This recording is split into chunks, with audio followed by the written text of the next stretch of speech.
A very good evening to all of you. And thank you so much for coming.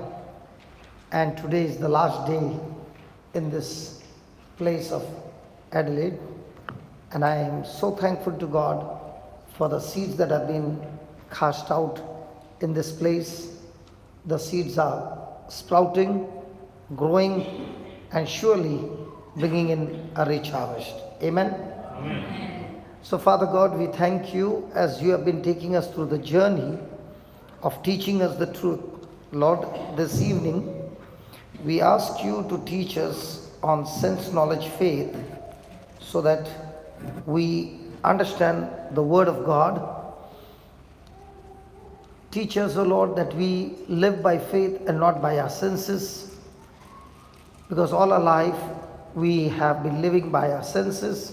And through the example of Abraham, teach us how he was able to overcome sense knowledge with the word that you gave him, that he began to operate through the word knowledge. Thank you and praise you, Lord, for all this in the glorious and mighty name of Jesus. Amen. Amen. Amen. Thank you, Jesus. So today we are going to study a very beautiful topic called the two heroes in the Bible. One from the Old Testament and one from the New Testament. Praise God. Praise God. And this hero in the New Testament happened to come to my country in India. Can you tell me who is that person? Saint Thomas. Saint Thomas. Praise God. So Saint Thomas is the hero whom we are going to study first. See, the good news about the Bible is written about those heroes who made mistakes. It's not a book of perfect people. It's a book of imperfect people, and God working in this imperfect people and still finishing his plan in a perfect way. And that's what even this evening he's looking at each one of us with all our imperfections, and he's still saying, with all your imperfection, I can still get my plan accomplished in your life in a perfect way. Isn't that beautiful? So God is able to bring his plans in our life when we understand the truth. Amen? Amen. So how many of you believe that your future is in God's hand? Can you lift your hands up, please? Okay. See, that's where we go wrong. Now, I'm not here to offend you. I'm here to reveal to you the truth. Because right from childhood, we have been taught my future is in God's hand. If it was in God's hand, then when Adam disobeyed God, God is responsible. Did Adam disobey God? Yes. So did Adam change his future, or God changed his future? Adam. So the conclusion is, every time I make a decision, every decision I have the freedom, but I do not have the freedom for the consequences that come because of that decision. So when Adam made a decision to go against God's word, he himself opened the door for his own destruction. So every time I also make a decision, my decision can be based on my senses that are talking to me, giving me all kinds of negative emotions, or else I can make a decision on the word of God which overcomes my emotions and it opens the door to God's destination. See, we are all seated here in the house of God, and God has a beautiful plan for all of us. It is his desire to bring his plans in our life. But even though he is all powerful, almighty, do you believe all things happen according to God's plan?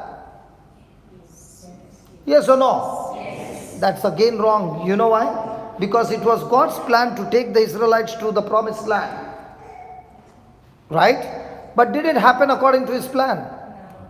They came up to the border of the promised land, but they made a decision not to agree with God, and they turned their back to God. And even though it was God's will, even though it was God's plan, because God has given to man the freedom of choice, man decided, I don't want to go with God, I'm going to go with my emotions, with my fear, and they rebelled against God. they began to grumble, they began to murmur, and in that grumbling they said, "It is better for us to die in the desert than go into the promised land where the giants are going to kill us and eat us up." And God said to them, "As you spoke, so shall it be." And that's why every person, about 20, died in the wilderness. It was not God's plan, it was their own decision. Have you ever been annoyed? When you're annoyed, have you been speaking all kinds of positive words? At that time, out of anger, do you speak all kinds of negative words? Yes. Can it be against your own self? Yes. Can it, sometimes in anger you can say, "It was better for me to die right now." Have you heard that? Yes. Yes. "It was better for me, I had not met this person in my life." Yes. Come on. Now, these words which we speak has got power, and these words will come into manifestation. That's why Bible says, "Life and death is in the power of my tongue, and those who love it shall bring its fruit." Amen. So, if you total up today, you spoke 1,000 words. How many words did you speak from the Word of God? Praise God. And how many words did you speak not found in the Word of God? None. Praise God. Hallelujah. So every day we are planting seeds. But the question is, am I planting the good seeds or am I planting the corrupted seeds? You will agree with me, if you have planted potatoes, you can't get tomatoes. So if you are planting the words which are negative, which are opposite to God's word, your harvest will be extremely bad. Now here is an example from the Bible. Let's go to the Gospel of John chapter 20. John chapter 20 and verse number 24.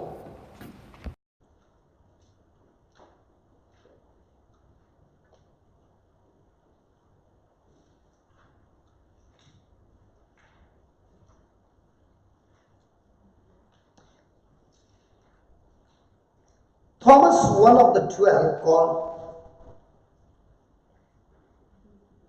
I'll wait for brother. Can I continue? Okay. Thomas, one of the 12, Didymus, was not with them when Jesus came. So out of the 12, Thomas was missing. Now, when did Jesus come? After his death, he rose again from the dead. And now Jesus is coming to meet his disciples. The other disciples therefore said unto him, "We have seen the Lord." But he said to them, "Except I shall see in his hands the print of the nails, and put my finger into the print of the nails, and thrust my hand into his side, I will not believe." Who said these words? Thomas. Thomas, was he the apostle? Yes. Had he lived with Jesus for 3.5 years? Yes. Had he seen amazing miracles? Yes. Had he seen that when Jesus spoke the word, he was always faithful to keep his word?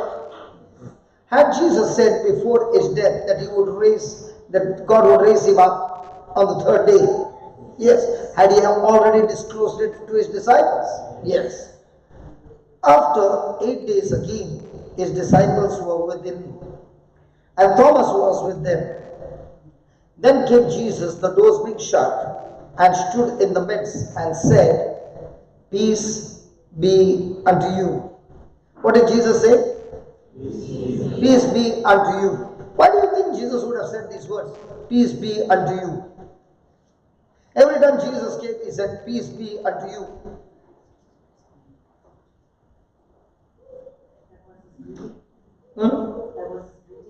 That was a greeting. Okay. Have you ever been to any funeral? Okay. You saw the man buried. After 1 week, you see him standing before you. The man whom you buried. Will you be at peace or in pieces? Because the man who is buried, you have made a farewell looking at his body. "I will never see you on earth." I will see you in heaven. And all of a sudden that person comes and stands, good morning. What will happen? How can this man be alive? I saw him being buried. We put the soil over him. Is that right? So when Jesus is saying, peace be with you, he is saying, listen, I'm alive. I told you that I would be raised from the dead. Second, on the day when Jesus was being crucified, were all those apostles with Jesus, or did they all run for their life? If supposing you had done something wrong, and after some days you meet that person face to face, and you thought, this is the last time, I will never see him again, and all of a sudden that person comes in front of you, will you be saying hi? Or will that guilt take you and make you restless? Come on. They all rejected Jesus because they all ran, and they were the ones who said, Lord, we will be with you. But when the time came, out of fear, they all ran. Is that right? Come on. So before they can get more depressed, Jesus saying, listen, peace be with you. What happened in the past, I am not counting you guilty of the things that happened in the past. And I do not want you to think the same. What has happened in the past, I have forgotten it, I have forgiven you, and everything is over. But what we are going to do together in the future is so big that I do not want your past to destroy your future. I understand you have made a mistake. I understand you did not believe in my words. I understand out of fear. I understand to save your life you ran away from there. But I want to tell you, everything is taken care of. Let's start it again. The same mission that you are doing before my crucifixion, I've got a wonderful job for you. So let there be peace in your heart. Hallelujah. Hallelujah. It's the same Jesus saying to all of us right now, peace be with you. Yeah. When does a person get peace? Have you ever heard somebody saying, in my life there is no peace? Yes. So that person is saying, keep in prayer that I'll get some peace. Have you ever heard? So does a person get peace because somebody is praying for him? Or somebody might say, brother, lay your hands on me so that I get some peace. I'm asking you. Never heard anything like this? How does a person get peace? When you pray over them. Praise God. Now let's see in the Bible, how does a person get peace? Isaiah 26:3.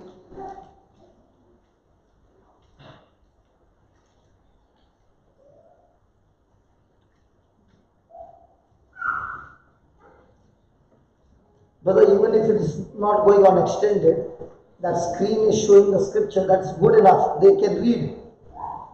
Can you read that? Yes. Even that is good enough, brother. At least we will have something. 26:3, brother. Isaiah 26:3.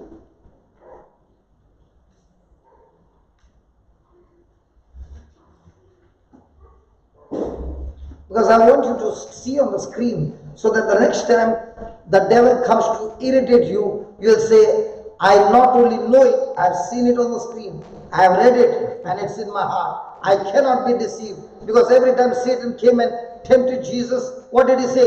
It is, hello, it is written. So now you are seeing the written word of God with your own eyes. And when you see the written word of God with your own eyes, you can say to the devil, I fear you no more. Because it is what? Written. What is it written?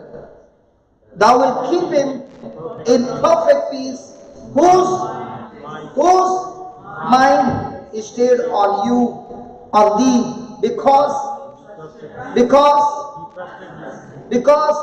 trusts in thee. Praise God. Because he puts his trust in you. Amen. Amen. Now what is the meaning of the word mind stayed on God? Mind stayed on God. Is there a possibility that a person is sitting here, but he is in the kitchen? Hello? Yes. Oh, you don't know? the fastest vehicle in this world? The mind. The person can be seated here, but right now in New York. Possible? So this mind can run in all directions. So when a person's mind or thinking is not on the promise of God, but on his circumstances and problems, can that person have peace? So I can see with my eyes situations which are very painful, but yet I can keep my mind on what Jesus said to me. So when my mind is fixed on what Jesus said to me, can I have peace? Yes. So is it possible for a person to have peace in the midst of extreme storms of life? Yes. Is it necessary for that person to tie? Have you heard of the word anchor? Yes. Where do you use the anchor? For the ship. Why do you use the word anchor? Because the ship can be drifted away, but when there's an anchor, it goes right deep down on the rock and it gets stuck to the rock and it doesn't allow the ship to drift away. In the same way, there is an anchor of the soul, according to the book of Hebrews. And the anchor of the soul is God's promise and God's oath. When God has given you a promise, He has sworn on that promise that He is faithful to that word. And these two things can never change. Heaven and earth will change, but not my word, He said. Amen? Amen. So, the word of God and the promise of God that He has sworn can never change, and that's why it becomes the anchor to my soul. Lord, I know one thing, your word cannot change.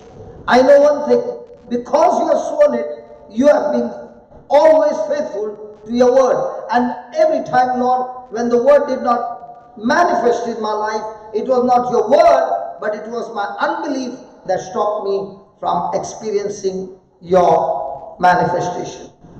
So, what's my labor to get peace? My labor to get peace is to fight every thought that comes against me, that is trying to draw me away from the promise of God.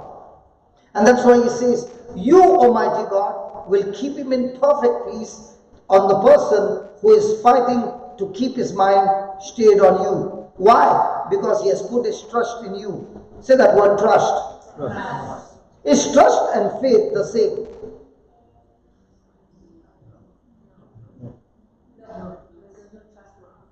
Sorry? Which one is greater? Trust is greater or faith is greater? Faith is greater. Okay, let me explain the difference between faith and trust. A person who is in faith, he receives the word of God and he makes a decision that, Lord, what you have promised me has no physical evidence. Because faith is always connected to things not seen. Okay, so I have made a decision, Lord. You said, by your wounds I am healed. So I believe I am healed. Okay, but instead of the sickness getting healed, the sickness has become worse. Now, will that person have that same faith, or his faith will start wavering? Right? After sometimes will come doubt. Like last night we learned that Jesus told the disciples, come on, let's go to the other side. Okay? They heard the word, but when the storm came, did they let the word go out of their mind? Yes. And when the word went and the storm got into their mind, what's the first thing they went and told Jesus? They woke him up and said, don't you even care for us? We are dying and you're sleeping. You don't even care for us. So when unbelief enters in, the mind is restless. The mind is going to be confused, and the mind will now speak things against God's word. So faith is not constant. It can be switched on and it can be switched off. Did you understand up till here? Yes. So when I am believing for something, but instead of those things happening in my favor, it's happening exactly opposite to me. So now what happens to faith? It turns into doubt, it turns into wavering. Is that right? Has anybody ever experienced that? Nobody. Praise God. Come on. Now what is trust? Trust is commitment. Trust is commitment. Let me give you an example of trust. There is an incident in the Bible where this king has told the three friends, Shadrach, Meshach and Abednego, I built a golden statue and I want everybody to worship the statue. And they found that these three friends are not worshipping this statue. So they have been arrested and brought before the king. The king loves them, and therefore he, instead of punishing them, he gives them a chance. And he says, listen, I give you one more chance. If you bow down to the statue, I'll let you go. And if you don't bow down to this statue, I'll put you in the fiery furnace. So now they have a choice. They can see the furnace being heated up 7 times. They know that if I don't follow the king's instruction, I'll be put in the furnace. I'll surely die. But what do they say? They say to the king, let it be known to you, O king, if the Lord will save us, praise God. But even if the Lord doesn't save us, let it be known to you, we will still not bow down to your statue. Means what?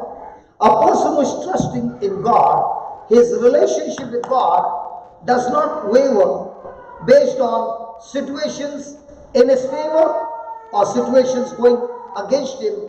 His commitment to the Lord remains the same. But a person with faith, when faith is not manifested, now he is sorrowful, he is in sadness, he is in grief, he is in anxiety, he is operating in fear because his relationship with God is based on the result. Yes. So most of the time, our relationship with God is built on what? On the result manifesting or a commitment. Because a person who is trusting is saying, you can kill me, it doesn't matter. I'm going to follow his instruction. But a person in faith, under pressure, can switch off the faith and get into unbelief. Now if you see Paul, was he a man of faith or a man of trust? He was a man of trust because no matter what circumstances came, he was fearless. Why? Because he was willing to die any moment. He was saying, come on death, where are you? Come and kill me. I do not want to live so that I can live with my master. I can face him. I can meet him. Praise God. Hallelujah. Now the question is, am I a person who is trusting in God or having faith in God? Because a person who is trusting in God, such a person's heart is fixed on God. Such a person cannot be moved. And that's what the early church were. They were told, if you do not renounce your faith, we will kill your children. And these people who trusted God, they said, go ahead and kill my children, but I will not renounce my faith. They said, we will take over your property. Go ahead and take over the property. Go ahead and burn everything. But my commitment to God still remains the same. That's how the early church worked. Hello? Yes. And that is what is the difference between a person in faith and a person who is in trust. When a person who is in trust, no matter how much pressure comes, he is not willing to change. My question to you is, before Jesus is dead, were the 12 in trust or in faith?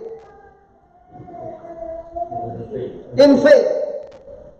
After Jesus' resurrection and they received the Holy Spirit, were they in hiding? Yes. But when they received the Holy Spirit, did they come out and preach?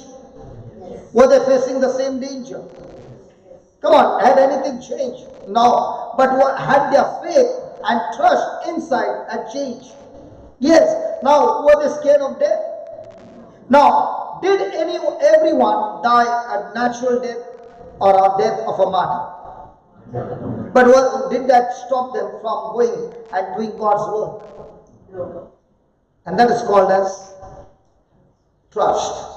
The same Thomas who said, unless I see him, I will not believe. But when he received the Holy Spirit, was his life the same, or he began to trust God? And that is why when people trusted God, they no longer live a normal life. They live a supernatural life. They are fearless. You can kill them. You can do what you want. But their commitment to God never changes. And the Bible says, a person whose mind is stuck on God, he has perfect peace. The Lord will keep him in perfect peace. Hallelujah. And that's what the book of Philippians says. Rejoice in the Lord always. And again I say rejoice. Let your gentleness be known to God that the Lord is near. Do not be anxious of anything, but in prayer and supplication with a thankful heart. With a thankful heart, let your request be made known to God. Then the peace of God that surpasses all understanding will guard your heart and mind in Christ Jesus. The peace of God is when a person is trusting in God. And when the person has the peace of God, nothing in this world can pierce his heart. Because the peace of God is like a shield. It guards his heart and his mind in Christ Jesus. Amen. Hallelujah. Thank you, Jesus. Hallelujah. Praise the Lord. So,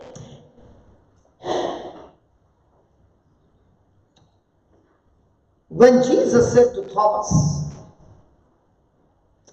can you just take that scripture again, brother?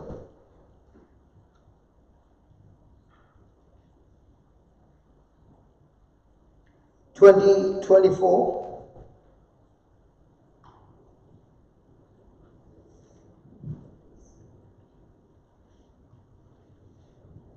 Then said Jesus to Thomas, reach here your finger and behold my hands, and reach here the hand and thrust it into my side, and be not faithless. Be not faithless, but believe. So was Thomas full of faith or faithless?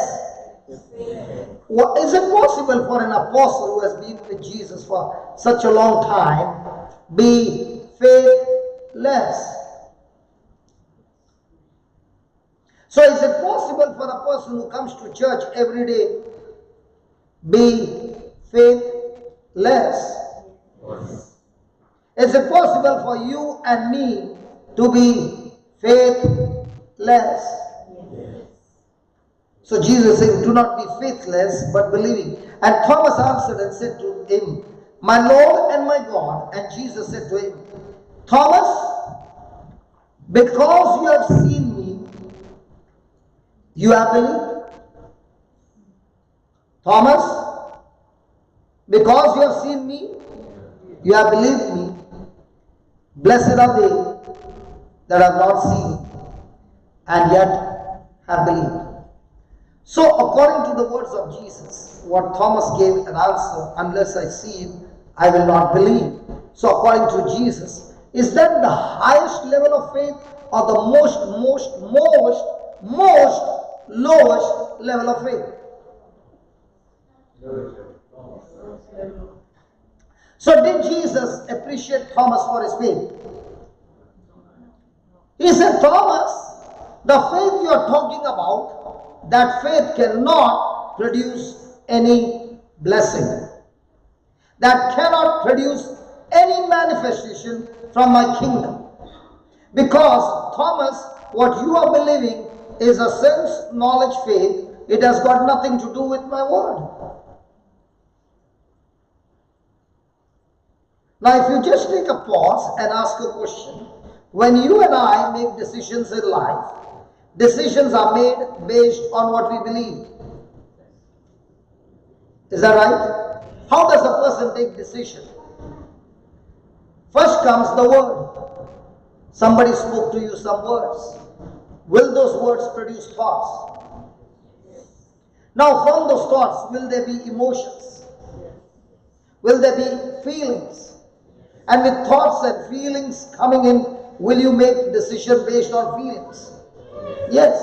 Now from the decision comes the action. And from the action comes the habits. And from the habits comes the character. So if somebody's character is bad, is it bad because his actions are bad or his roots are bad, which is the beginning of the word? See, the action is the fruit, but the root is the word. Whose word are you listening? For example, Adam disobeyed God. Disobedience to God, the action was the fruit. But did it start from the root called the word? Did Satan give Eve special information, special coaching classes, extra classes? Did he give her information that contradicted God's word? But was that information presented in such a way that it looked like he was talking the truth? So what is Satan's best tool to destroy somebody? His best tool is to present a lie in such a way it looks to be exactly the truth. His job is that a person must make a decision that will contradict God's word. And the spiritual law says, what a man sows, that he shall reap. Praise God. Praise God. Thank you, Jesus. Thank you, Jesus. So, when Adam received the words out of Eve's mouth, did he think that that decision that he's going to take is going to take away his relationship with God? It's going to take away his health, wealth, the garden, the authority, the power, the peace, the joy. Everything would be totally destroyed. In the same way, even today, Satan uses the same technique. That's why he's called as a father of lies. Means what? His job is to invent new lies in such a way that the person should believe to be true. The person should take the bait and make a decision to agree to his knowledge. And here is Jesus saying to Thomas, listen Thomas, the decision that you took was not according to my word. And because it was not according to my word, such a decision will produce nothing from my kingdom, but will surely produce everything from the enemy's kingdom. So, according to Jesus, what does he say? Look at the last line. Blessed are they that have not seen. Blessed are they who do not have physical evidence. Blessed are they whose senses cannot pick up the information, but yet they choose to believe what I said in the word. These are the ones who will experience supernatural manifestation in their life and live a supernatural life. Now, did Jesus say those who pray more will be blessed? No. Many people think if I pray for 10 hours, I will be blessed. Absolutely wrong. You can pray for 10 hours and still be believing on your sense knowledge. I think many of you say, I do not accept what he just said. Listen, my friend, Thomas was for 3.5 years with Jesus. He himself had cast out demons, he was healing the sick, he was doing all those things. But Jesus said, the moment you shifted from word knowledge to sense knowledge, you are on the wrong side. I remember many years back, I'd gone for a retreat, and there was a big group of people who had come with me for the retreat. And in that retreat, the priest would speak prophecies and he would call out people by names. And whoever's names was called that evening, when we would meet for dinner, that person's chest was out. Some of the buttons would break because his names were called. And he would look at us like, and I had a desire that the priest should call out my name. And I fasted for 7 days, did not eat a grain of food, because I was so sure if I fast and pray, God will surely call out my name. So every day, every night, the name was not called, and I would go on the stairs and sit down and cry and say, God, tomorrow you are going to call me. 6 days were over, my name was not called. And I thought, the last Eucharist Mass is going to call, and I'm going to have the best at the end. And the time came, and the priest did call. He called out the name, somebody by the name John Star. The T came in between. And I thought the priest made a mistake. So I was about to stand, and one man stood up by the name John Stan. And believe me, I cried and really went into a shell, because it gave me a thinking that in spite of me fasting for 7 days, the Lord never called out my name. He has rejected me. This was my early days. And those whose name were called, they were so happy. In another retreat, also there were prophecies, and they were given that you are going to this country, you are going to this country, you are going to this country. And for me, the prophecy was, you will be in India.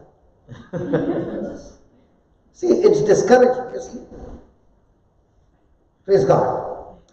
So years later on, one day I was reading this passage, and the Lord said, do you know why I did not call you that day?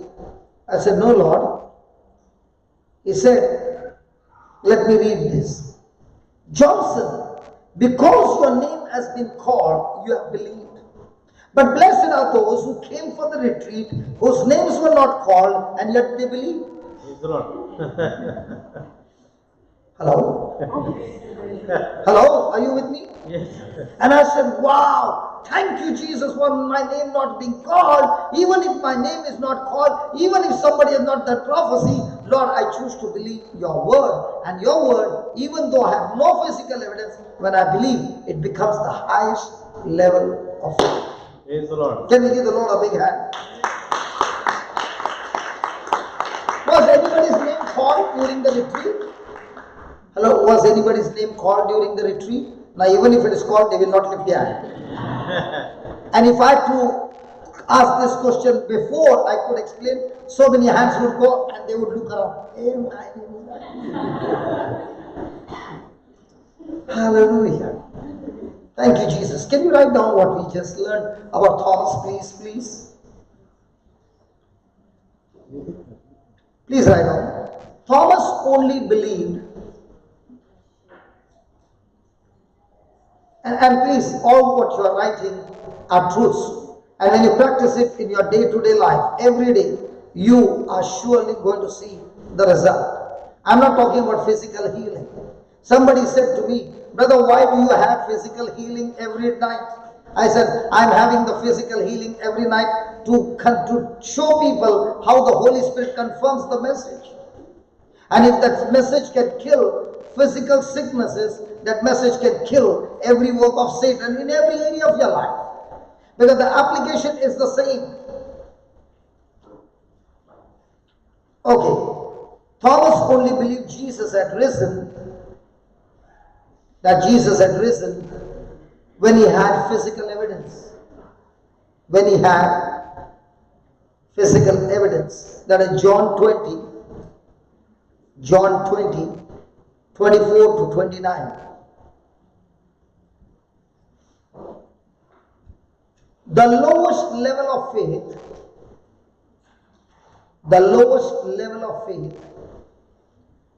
has to have physical evidence, in order to believe. in order to believe? Brother Max, I'm just asking you because you have been where death has come so close to you. When you got the report saying you got cancer, it was a physical evidence. How many times do you think, can you tell us, come here please. Is it okay, sister, if I call your husband? Yeah. Because sometimes some people don't like to be on camera. But you know, it's really going to bless everybody. Yeah, please come here. Now I want to, can I get a mic, brother? Thank you. Thanks, brother. Yeah. Yeah. So, Brother Max, we are going to study something practical. You got the report saying you are suffering from cancer. Yeah, What cancer was it? it was kidney cancer. You can speak loudly because they can't hear. It was kidney cancer. Okay. And when you got that news, how many times were you thinking about cancer? When I got the report, Yeah. I was thinking it was day and night. Day and night. Yeah. So when you were thinking on the physical evidence of cancer day and night, what was the condition of your health? Was it getting improved or was it dying off? No, it was deteriorating. And what stage did you reach? It was stage 4. Okay. Yeah, and it was the, Can you hear him? yeah. Can you talk a little louder? Yeah, it was stage 4. Yeah. Stage Good, 4, good, yeah. good. And what was your condition? At that time, were you walking around or Yeah, running I was, around? Yeah, I was walking around, but it was all in the mind. A couple of Okay. days. Yeah. And then what happened? How did it reverse? Then, as the pastors and all the friends, and as we started getting the word of the God, and I had a discussion with my wife, and I said, see, I said, we are only looking at the natural. And I said, because until God has, what is His word says, what does it say? That came to me that that God has the final say. And we started reading the words, and we said that there is something like God, speak to me. And all, then as we started growing in faith, and then we decided. No, what do you mean by growing in faith? Like it was a battle that all of a sudden we were just stranded with. So you mean to say on one side when the report came, Yeah. day and night you were in the evidence. Yeah.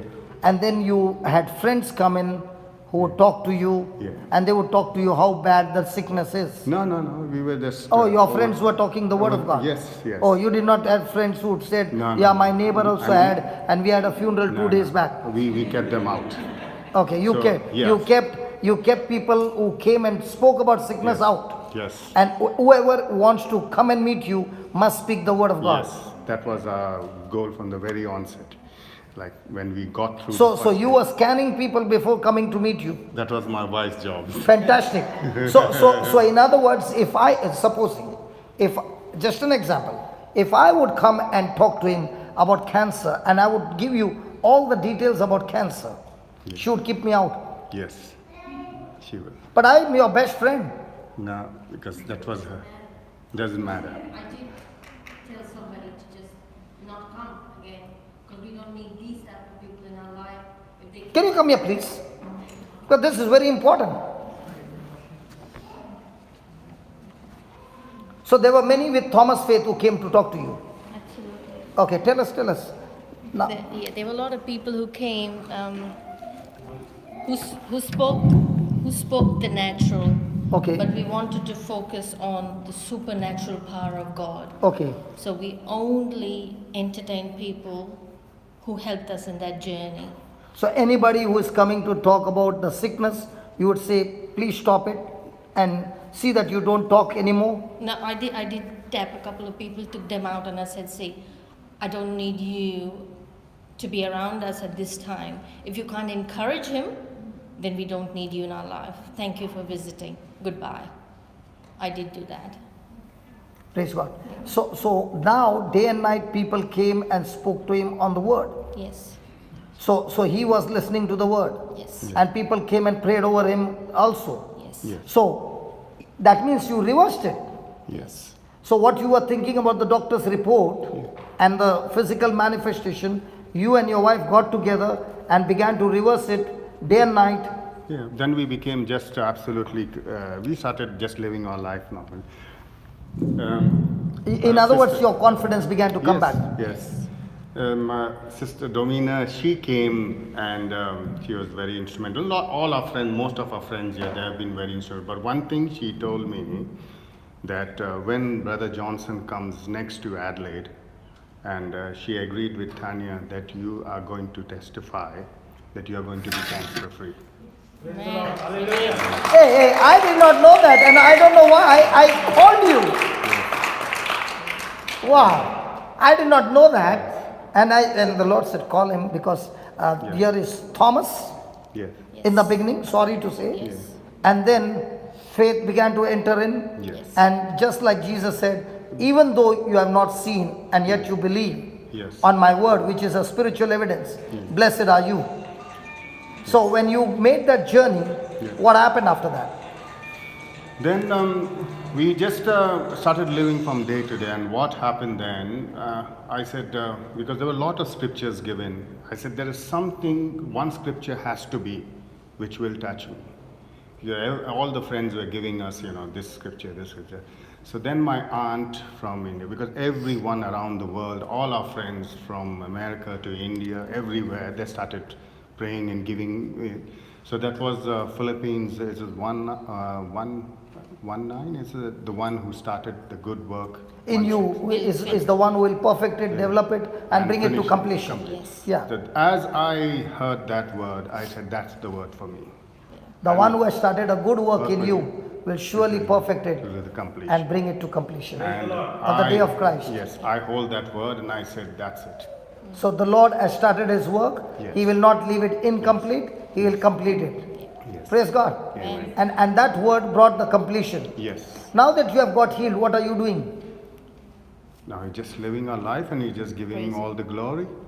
And going around and Yes, sharing the same yes. thing. Absolutely. Yes. Sharing our testimony and Yes. encouraging others. So my question to you is, if before the sickness and after being healed, Yeah. is your relationship with Jesus the same?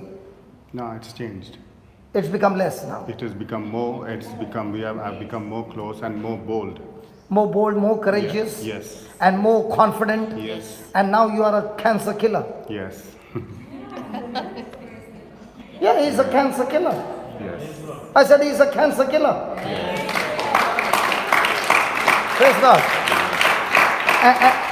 And thank you for keeping the people with sense knowledge out of the compound. Now you can go and meet them and tell them, listen, the reason we kept you out is because the word has got power. Yes, absolutely. God bless you. And tell me about the last night, what happened. I'm sorry, I can keep him. Yes. Yeah, because both of you must go together, but I'm. Yeah, after I had this cancer, I had an accident and I got a hip replaced. And so this is just a little misbalance. After I done my hip, there was an inch difference between my right and left. And then I went yesterday to Nolanga, and Brother Johnson prayed over me. And now both my feet are normal now. So that's another miracle. Now, do you know why I wanted you to share? Yeah. Because sense knowledge will say a gap of 1 inch Yes. cannot be aligned. Yes. Okay? Yes. It has gone out of alignment.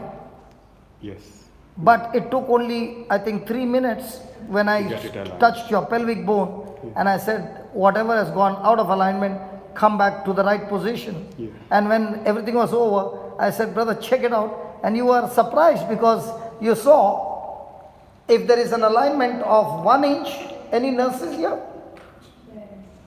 If there is a gap of 1 inch, you will have to go through a surgery. But the good news is, when you shift from sense knowledge to word knowledge, the Lord can perform the surgery so quickly. And that's what the Lord wants to tell us. When a person believes not on physical evidence, but on evidence of the word of God, Jesus said, blessed are they.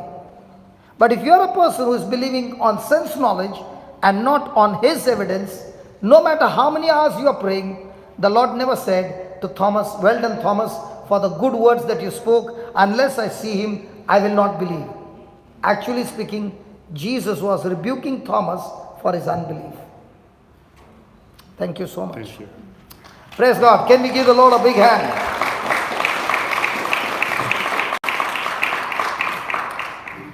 Hallelujah.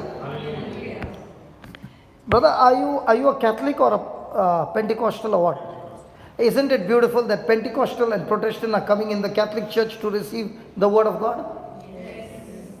Because when the Word of God is preached, the Word of God is so rich. A person who is hungry for the Word, he receives the very life of Jesus. He is not seeing me as a Catholic. He is seeing that if he is giving the Word of God, which is the truth and which can bring nourishment, I want to go and receive this Word, which will change not only my life. I'll tell you, my sister and my brother, the investment that God has put in you and the kind of friends that God has brought in your life and invested, let not that investment go wasted. There are people, and especially you, my brother, let me show you what the Lord has given you. 2 Corinthians 1, 3 and 4, please, brother. 2 Corinthians 1, 3 and 4. Don't jump from your seat and please don't scream loudly. You are inside the church. Please behave yourself, because you will be jumping around now when you read the scripture. If that scripture touched you, that the good work that the Lord has started in your life will perfect it. He will develop it. He will mature it, and He will bring it to completion. Here is one word that the Lord is giving you, that you are a cancer killer.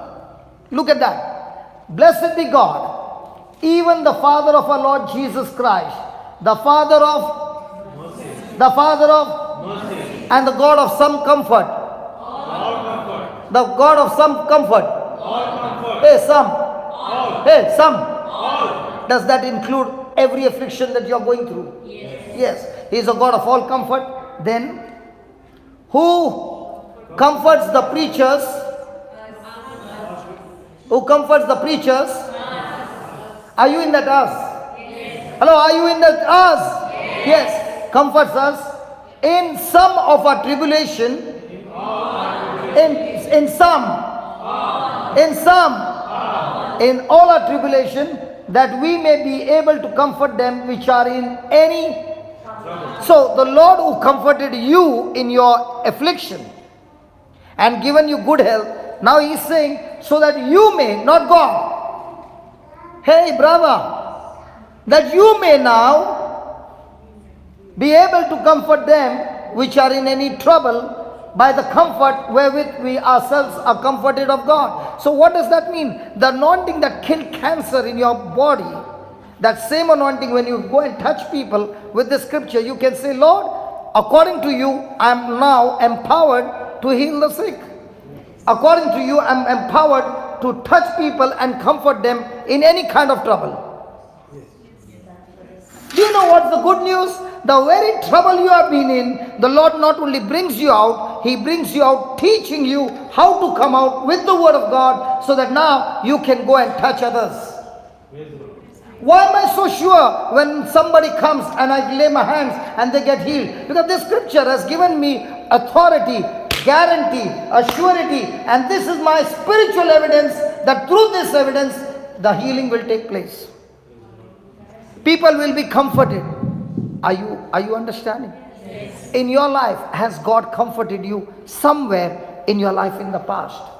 Yes. So aren't you having a ministry of healing? Yes. Aren't you having the ministry to comfort others? Yes. But the question is, are you on sense knowledge? That you are saying to Lord, unless I feel the power, unless my hair goes up, unless I get the goosebumps, unless I feel my body trembling, I will not go. That would be Thomas. Ask your neighbor, look at your neighbor's eye and ask your neighbor, are you Thomas? No, don't ask doubting Thomas. Only ask, are you Thomas? Sister, can you ask Max? What did he say? He was only laughing, did not say yes or no. Hallelujah. So please write down, please write down. Jesus says, those who believe, Jesus says, those who believe without seeing. Jesus says, those who believe without seeing will walk in the blessing. Will walk in the blessing. So if a person is not experiencing any blessings of God, is God angry with him? No. Is the devil coming after him? Or is his own believing according to his senses that has got him in a bondage? Are you with me? Yes. If I am going to live my life with Jesus in a relationship based on what I see, I can never live in the supernatural. But if I live my same life and my decisions and everything is governed by the spiritual evidence on the Word of God, I can shift from Thomas to another man who is called the father of faith. His name is Abraham. Amen? Amen. Amen. Write down. God calls those things. God calls those things that be not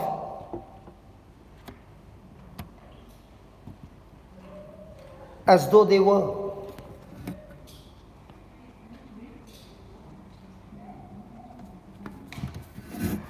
Brother, Romans chapter 4:17, please. And listen, if there is any person going through any issues of life, any tribulation, anything, if you can apply this formula, it will turn into victory.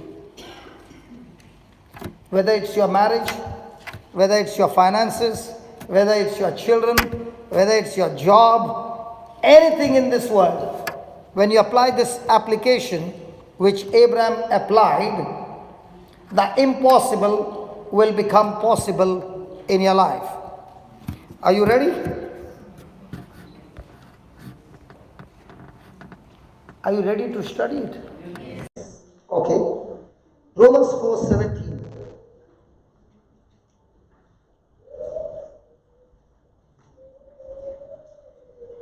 Please read it. As it is written, read slowly. As it is written, I will make you, I will make you, I will make thee. I have made thee. Is there a difference between the two? Yes. What's the difference? Yes. And what am I saying? So the Bible is saying future tense or past tense? Okay. I will make thee,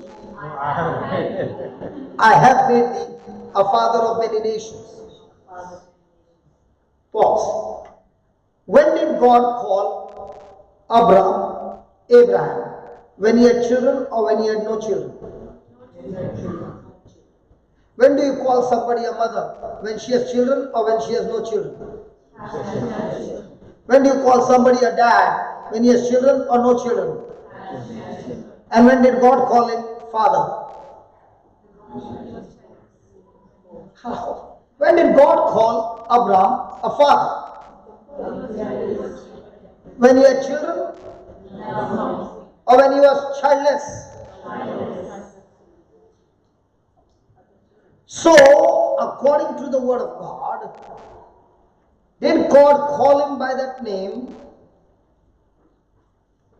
when there was physical evidence?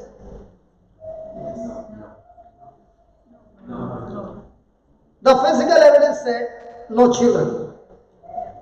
But God changed his name to Abraham, which means what?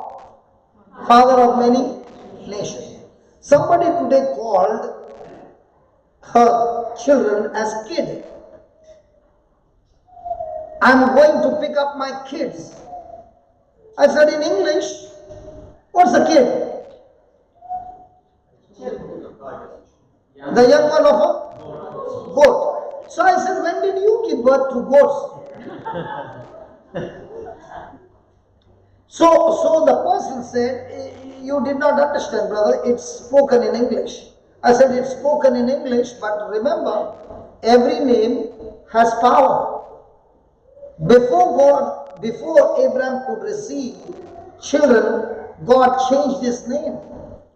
And when God changed his name and said Abraham had to go and introduce himself to everybody. I'm Abraham. And when people called him Abraham, do you know what he heard? He never heard Abraham. He heard father of many nations. God had to change Sarai to Sarah, which means mother of many nations. Names have power. The other day I was sharing a testimony of we in Bombay, when we play cricket on the street, the ball would go into the, what do you call it? No, they will understand. They'll understand what is happening. Huh? In the drainage. Okay, and it would be dirty and stinky. So there was one boy who loved to get into that drainage. And he would go and remove the ball. And he would be there in the drainage for some more time. After removing the ball, he would still be walking there. And when one day, this boy has got married, he is having children, he is in praise and worship, and he is doing all that. And one day he heard me speaking about names and how names have power. And he came to me and he said, hey, now I know why I would get down in that drainage, because my father always called me Duko. Do you know what's a Duko? A pig. So he would call him pig. And he said, I did not realize that what he called me, I became. And then he asked the Lord to please help him forgive his father and cancel that word from his life. Words have power. God created the world by his word. Nowhere in the Bible it is recorded, that anything supernatural happened without the speaking of the word. Either with God, with Jesus, the prophets, nowhere. Before a supernatural can happen, there has to be somebody who has to speak the word. So God called him father of many nations before him in whom he believed. Now the word of God says that Abraham believed in God having no physical evidence. What was the secret of his belief? The answer is over there.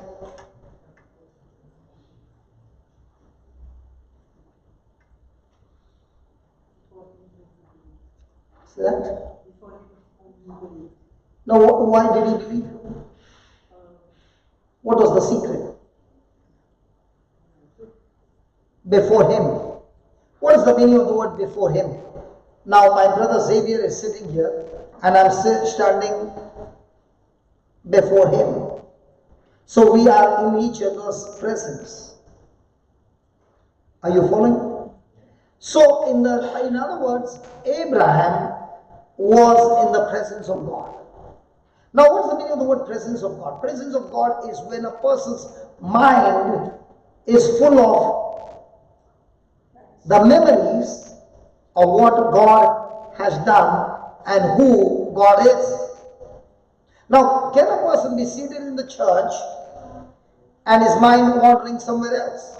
Yes. So would you say this man is in the presence of God? Now let's take another case so that you understand.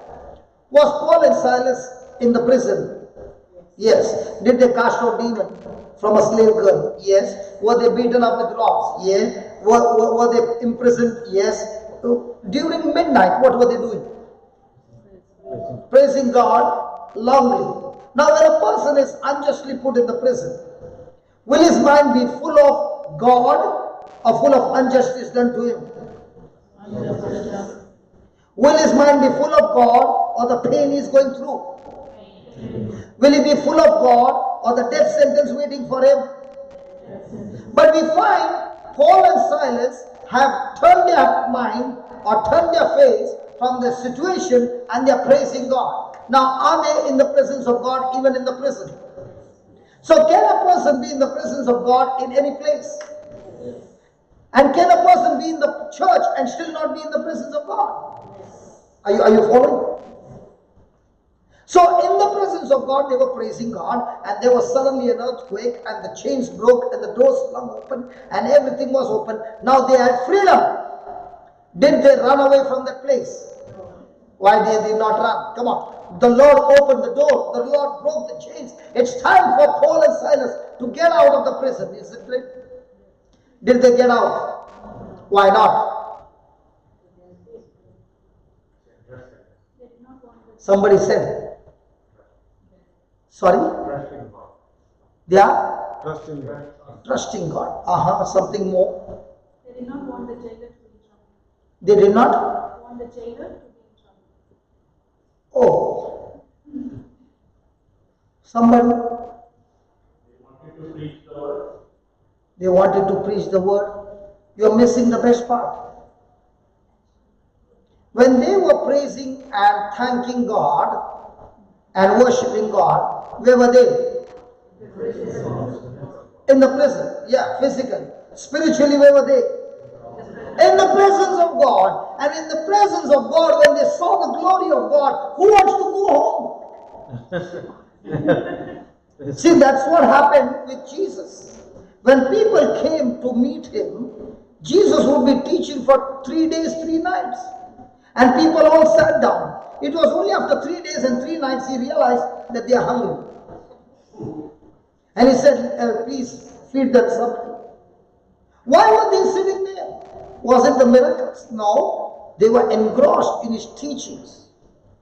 You know, last night when we sat down, and when I closed down, it was exactly 3 hours and 13 minutes that you sat down non-stop listening to the word. Why were you so engrossed in the word?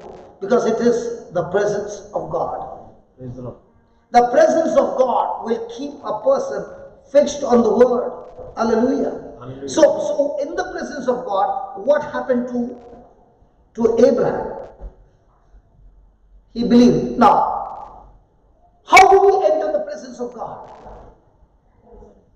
Enter his courts with correct.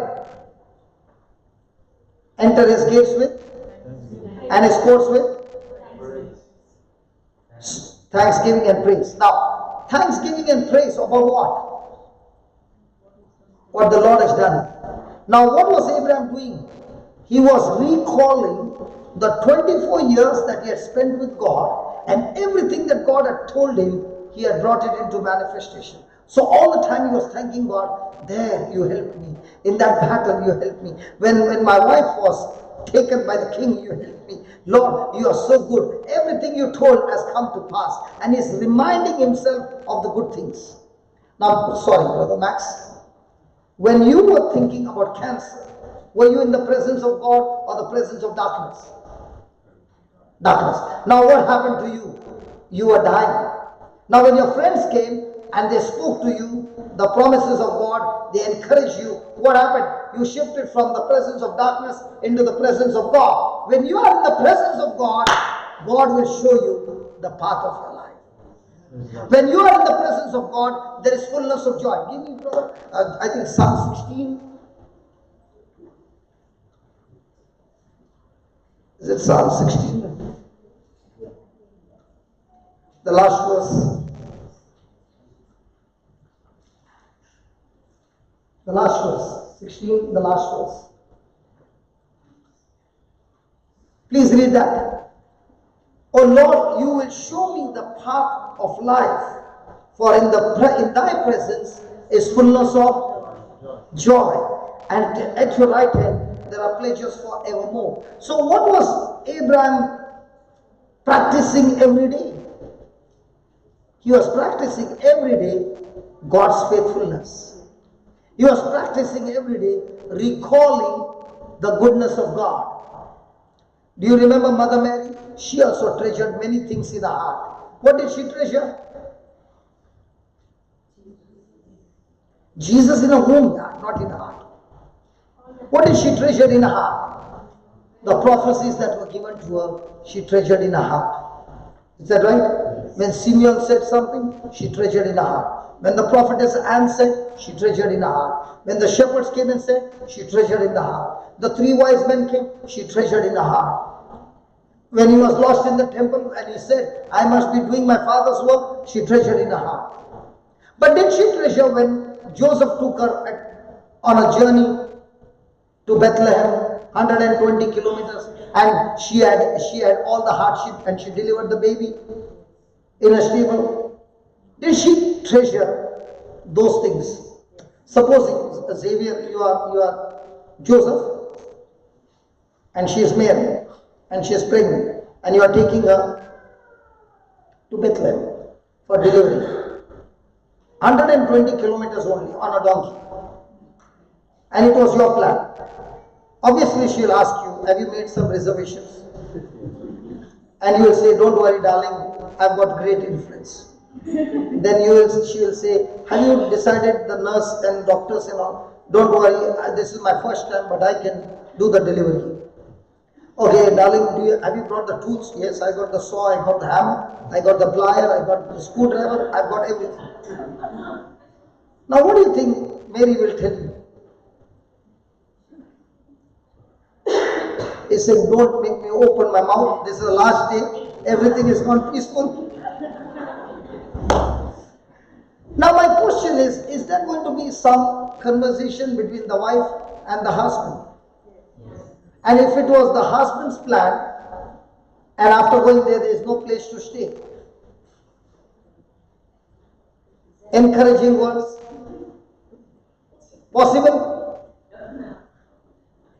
She's the only honest lady. She's saying never. So did she treasure the painful things, or she treasured the things that would encourage her? Things that would encourage her. What do you treasure in your heart? Obviously, the things that would encourage you. Whoever hurt you, they are released. Praise God. Now, was Abraham meditating on the goodness of God? Come on. Yes. So, because of that, was he able to believe? Now, in his 24 years of experience, what did he learn? He learned that God is a God who gives life to the dead. The dead things which are there, the land was barren. But God said to Abraham, because you trusted me and you gave the fertile land to your nephew Lot, and because of that trust, I'll turn this barren land into a fertile land. So what did he learn in his experience with God? Are we every day learning new things from God? Max, might be all your life you went to catechism class. But tell me, was this lesson that you learned different from every other class? Oh, talk to me, brother. What about you as a wife? Because now you learn that this word is not some story, this word has life. Now in my life, I went through trials. I went through terrible pain and sorrow and terrible test. And that test actually taught me to rely on this word, because there was no way out I could come out, and this is what brought me out. So every time I'm preaching, I'm recalling from which pit God brought me out, and in that journey, what are the things that He has done. So when I keep focusing on that, it's like David was saying, the Lord helped me to fight the lion. He helped me to fight the bear, and the same God is going to help me fight this Goliath. So in the same way, Abraham is recalling God's faithfulness in His promises, and he's saying, God is a God who gives life to the dead. 1.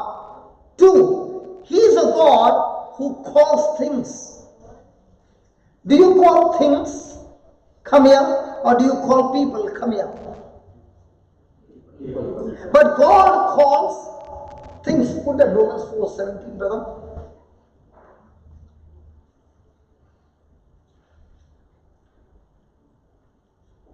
Please read the B part. He calleth those things which be not. No. What is he saying? The things that are unseen, he calls them as though they are seen, and he calls them to come into manifestation. Again. God calls things, those things that be not. Means what? Not visible. But just because they are not visible, does it mean they are not existing? No, they are existing. But they are existing in the spiritual world. And God is calling those things from the spiritual to the natural. That is how God's nature is. So, are you created in the likeness and image of God? Yes. Then are you supposed to do the same? Let's take an example. How does God calls those things that be not as though they were? Okay. Now Jesus saw a blind man. Question number one. When he saw the blind man, did he say, you are blind? Did he call the blind man, you are blind? No. What did he call him?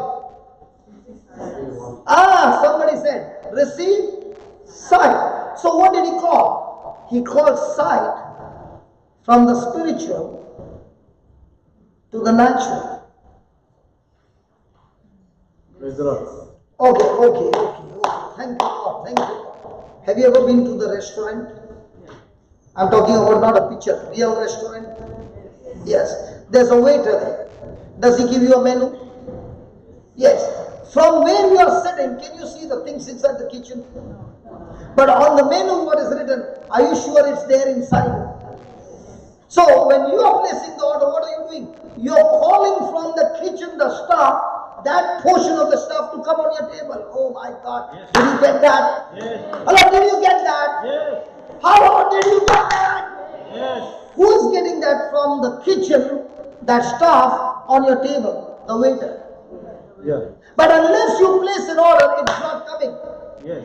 In the same way, the menu card is the Bible, and you opening your mouth and speaking the word is going there and taking the stuff from the spiritual and bringing it to you, and the stuff that brings to you is the spirit of faith.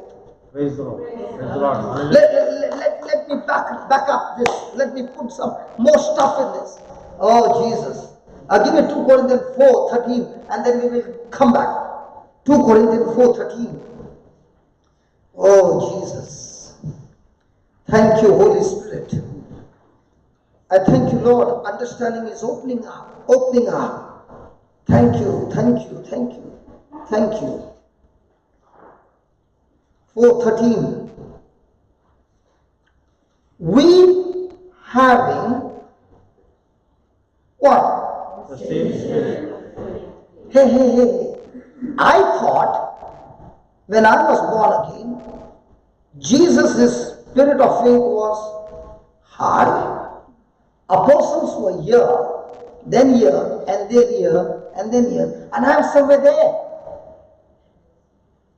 But the Bible says the spirit of faith on Jesus and the spirit of faith in you is the same. Wow. Hey. Hello. Okay, in the restaurant, there are single waiter or plenty of waiters. Plenty of it. Some of them are very efficient. Some of them will take a long time.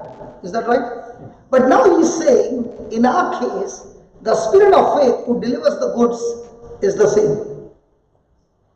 How come you are so cool, man? Yes. How did you understand what I'm saying? Yes. So, since we have the same spirit of faith, as it is written, I believe, and therefore I've spoken we also believe, and therefore we speak. Now, when I'm speaking, am I a Thomas or am I a Abraham? If I am Thomas, then the spirit of faith is not a job. The spirit of fear is saying, that's my order, stay away, that's mine. If I'm speaking spiritual evidence, then the spirit of faith is saying, that's my order, fear, stand aside. So who decides which order from which kingdom to place? So now let's take for example Jesus. He saw the blind man. Did he open his mouth and said, receive sight? Yes. So what was Jesus' job? Believe and speak. Now who is going to take that word sight, convert it into physical sight? Whose job? Jesus or the spirit of faith? But this spirit of faith doesn't only need words, he needs words with belief.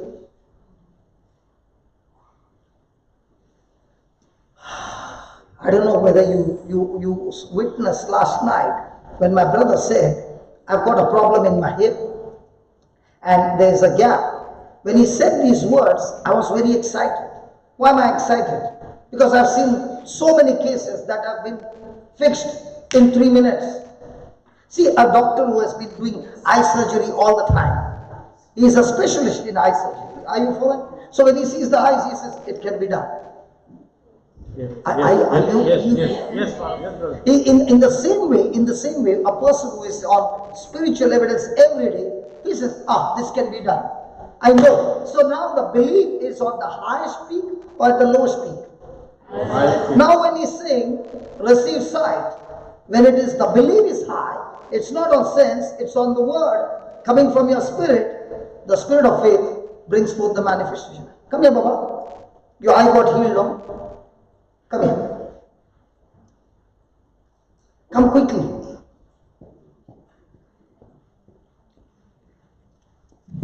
Yeah, tell us, what was your problem in your eye? So I came to Brother Johnson on Saturday. Saturday. And I was saying that I had a left spot in my eye that was constantly there. Black spot. For how many years? 3 months. 3 months. 3 months. And what is that black spot? I don't know what it was. It just No, was in the doctor did not say anything I about the did black not spot. know the doctor was praying. You did not go to the doctor. Okay, let me tell you, it's like iron when it is rusted. When you take a sandpaper and polish, the rust is gone, but there will be a pit mark. So her cornea has got a pit mark which has already, it has got like rust, a pit mark. So what has been a pit mark cannot become new unless you replace it. Are you following? Yes. So when she said that word, I was excited. Why am I excited? Because I've seen so many healings taking place in that area. Hers was one spot. I've seen about 8 to 10 spots in both the eyes. Just going out that way. Come on, go, Yes. tell us. So yes, Brother Johnson, he prayed on me and that black spot has. I did not pray, there was another nurse There who was- prayed. Yes, there. She's Olivia. Yes, she's somewhere there. Oh, She's preparing dinner. yes. Yes. Yeah, she's a mother. She's always looking after the children. Yeah, go ahead. So she prayed over me, and Brother Johnson was telling her what to speak. And we were holding hands, and when she was holding my hand, the power of the Holy Spirit, and she was speaking, and then Brother Johnson told me to put my hand that way and see if I can see the black spot, and I couldn't see it anymore. But now you're smiling. That day, why were you crying? I was touched. So today you're not touched. Yeah. I was touched. You could not believe it. I couldn't believe it. Yeah, that's it. Praise God. So when does the spirit of faith work? When somebody is opening the mouth and speaking belief. Praise God. So do we have the same thing? Do we have the same spirit of faith? Yes.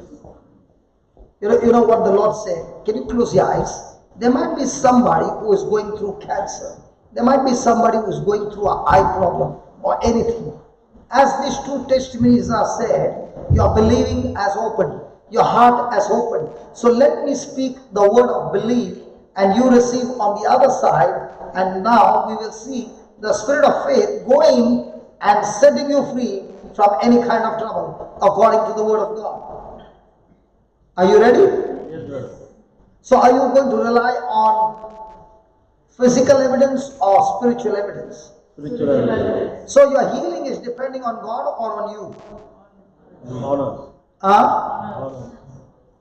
God has finished it on the cross and He has given us in this word. Sorry? On my faith. On my faith. Praise God. Thank you, brother. Heavenly Father, we thank you, we praise you. Lord, here are the testimonies of our precious brother Max and this beautiful baby. Lord, you healed our eye. And in both these cases, O Lord, the word of faith was spoken. And O Spirit of faith, you went and did the manifestation in a powerful way that there is no more trace of any of those sicknesses. Lord, in your name I speak now. In the name of Jesus, I cast out that spirit of infirmity. I bind you, I rebuke you, and I command you to leave this person right now, right from the root. Lord, I speak your healing power, your anointing to flow, and every organ in the body, every tissue in the body receive life. Jesus, you came to give life, life in abundance, and that life in abundance flows now into your blood, into your organs, into your nerves, into your muscles, into your tendons, ligaments, bones, cartilages, in every area of your life, in every part of your body. And right now that life is bringing new life into your organs and they are all functioning perfectly in the name of Jesus. Lord, you said we will be able to comfort all who are in any kind of trouble. So the anointing that has healed us, that same anointing flows into every person gathered here. And Lord, I thank you that your anointing has brought recovery and restoration completely, and they are set free and loosed in Jesus' name. Amen and amen. Amen. I have my friend, she's very sick of the back. Yeah, I just prayed. I just prayed. And I prayed so that when you believe, what was her problem? Yes, she got the back. I'm sorry, no speaking English. No, she doesn't speak English. Okay. Okay, she has got a back problem, right? Ask her to stand and sit, there's no back problem. You tell her in your language, no need of coming here, just stand up and sit down, there's no pain. Ask her to check.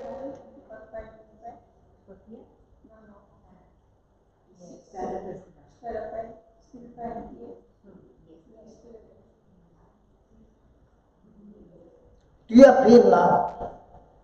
She has not understood. She has come with the same mindset. You tell her that when I made that prayer, the spirit of faith has started his work and the back pain is gone. You please open your mouth and speak to her. She doesn't understand. So you speak in your language.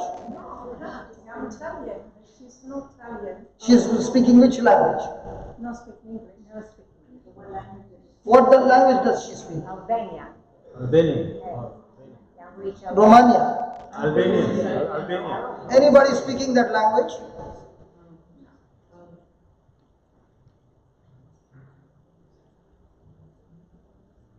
Okay, Rosemary, just put your hand on her back. I'm sorry. No problem.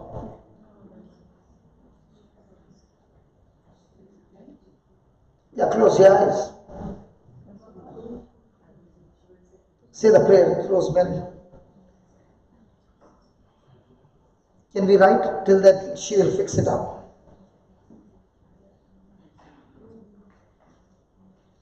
Write down. all that Abraham had was God's promise.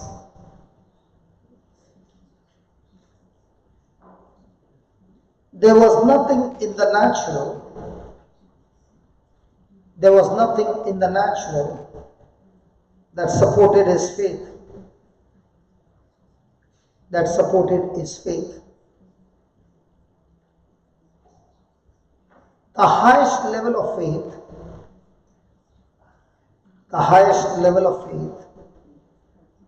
only relies on what God has promised.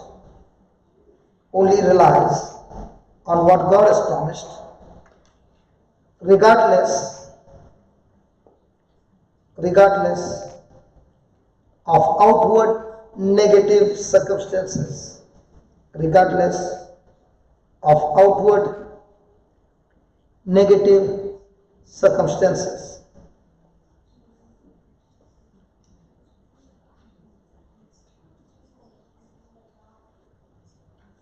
Praise God. Ask her now. Good? Good. Good. Praise God. Thank you, Jesus. Sit down. So, Rosemary, you could fix her. Yeah, praise God.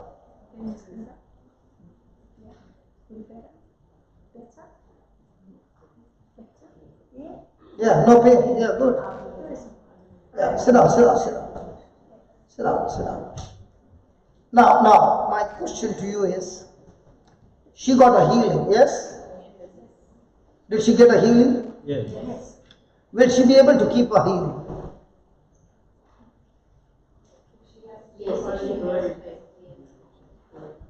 What is very important is not what you get healed here. After you get healed, will the enemy come to strike you again? Yes, definitely. And when the enemy strikes you again, and you are not filled yourself with the truth, will that healing remain? Do you think everything in the kingdom of God that you receive is permanent? To keep it, you have to feed yourself every day with the word of God. Do you eat physical, natural food every day? What for? To get strength. In the same way, a person needs to eat the word of God every day to keep his health and everything that God has given him. It is not a one-time life. Spiritual life is a constant warfare. And that's why many people get frustrated, because they say, when I came for the service, I got healed. But after a few days, that sickness came back again. Because that sickness comes back again because you are shifting now no longer on word knowledge but sense knowledge. And that is why you will see that 2 hours, 3 hours the teachings are given, 5 minutes the healing is taking place. Why? Because once you understand this is how it operates. Now just because you got a brand new car, does it mean that it will not require maintenance? But now your car is new, so you can drive anywhere. Can a new car cause accident? Yes. In the same way, please understand, if my spiritual life is shifted from word knowledge to sense knowledge, I've opened the door for accident in my life. So what's the challenge? That's why the Bible says, the just shall live by faith. For some time, for every moment of his life. So, what should be my lifestyle now? Faith or sight? Faith. So, what's your challenge every day? Whom do you fight with? You don't fight with people, you don't fight with any power, you fight with your own senses. And you fight with your own senses by renewing your mind and bringing this mind to agree with God's word. So who experiences the spirit of faith working marvelously? The one who has learned to rely on the word knowledge. I can study the Bible cover to cover, have all the knowledge, and still not experience the power of God. And a poor man, an illiterate man, comes for the service, understands the concept, and he starts believing in that concept of the word knowledge and does amazing things.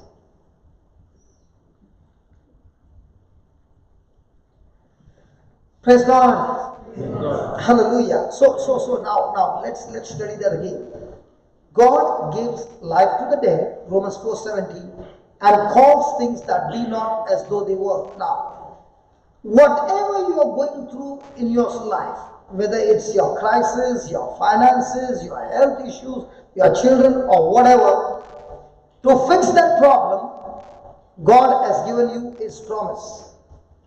And the promise that He has given you in the written word is in the spiritual form, not physical form. Do you, in Australia, do you have fishing by hook? Yes. Really there? Do you require a license for that? No. You can go and fish. Okay. You need a rod, you need the line, you need a hook, and you need the bait. So the rod is the love. Nothing in God's kingdom operates when love is short-circuited. That's why Jesus gave us only one commandment, the commandment of love. The love is not because you love me, I love you. The love is, no matter what you do to me, I will still love you. For example, my brother Xavier went and gave Rosemary a beautiful diamond ring. What will she say? I love you.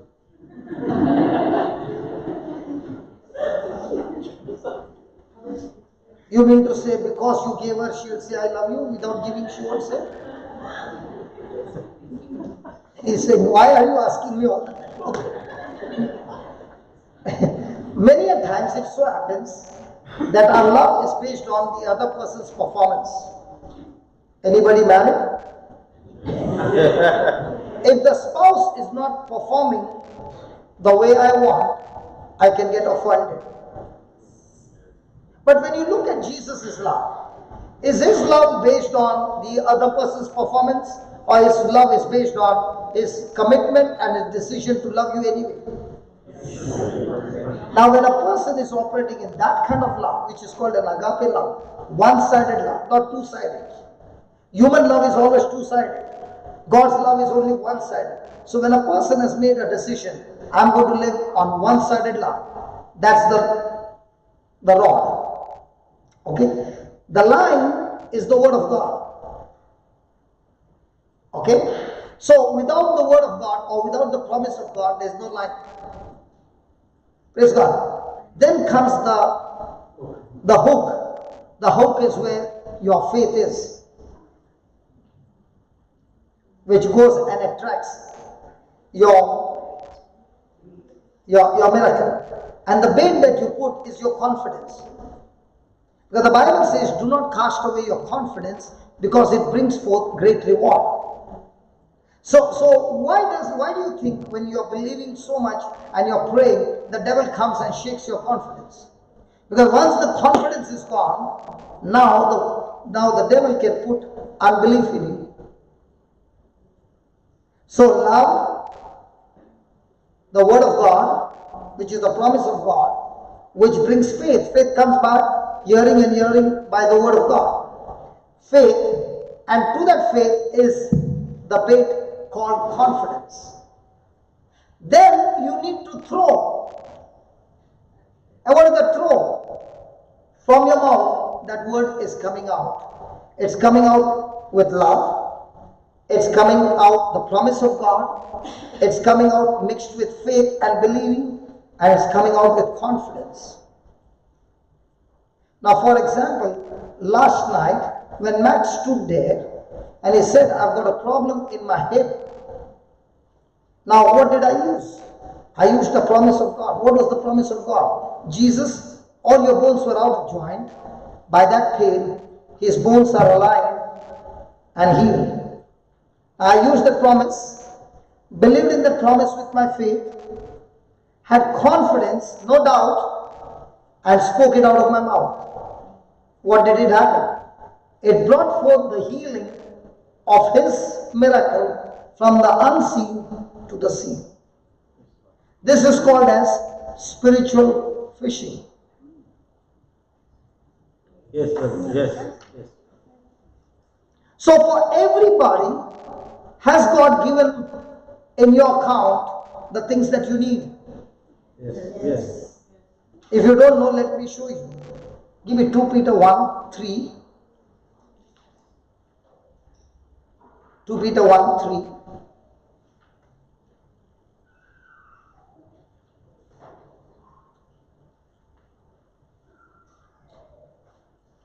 My friends, can we read it? According as his divine power.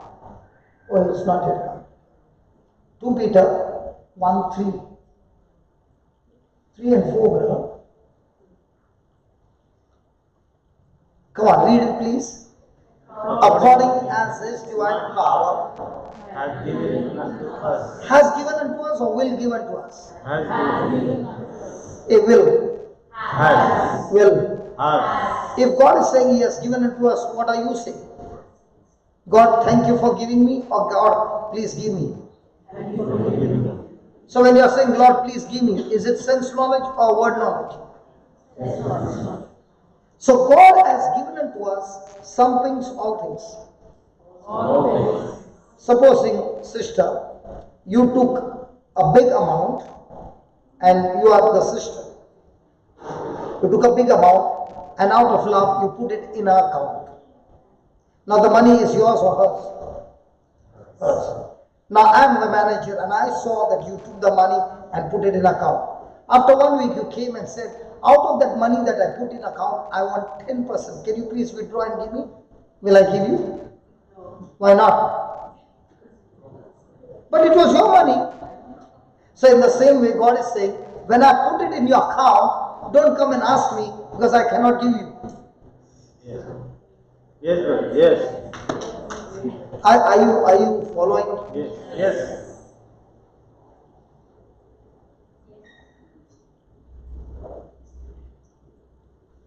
Is this opening your mind to the truth? Yes. Now, which one is easy? Going to God and asking for the stuff or learning to withdraw from your account? Learning to withdraw from the account. So what am I doing here? I am teaching you how you can use spiritual evidence to withdraw from your account, which is absolutely easy. Yes. Now, she had a pain, right? She doesn't understand English. My sister Rosemary, she understands her language. Does she understand her language? No. But according to this word, has God given her the power to heal? Yes. Yes. Even though that sickness doesn't understand her language, but does that sickness understand Rosemary's English?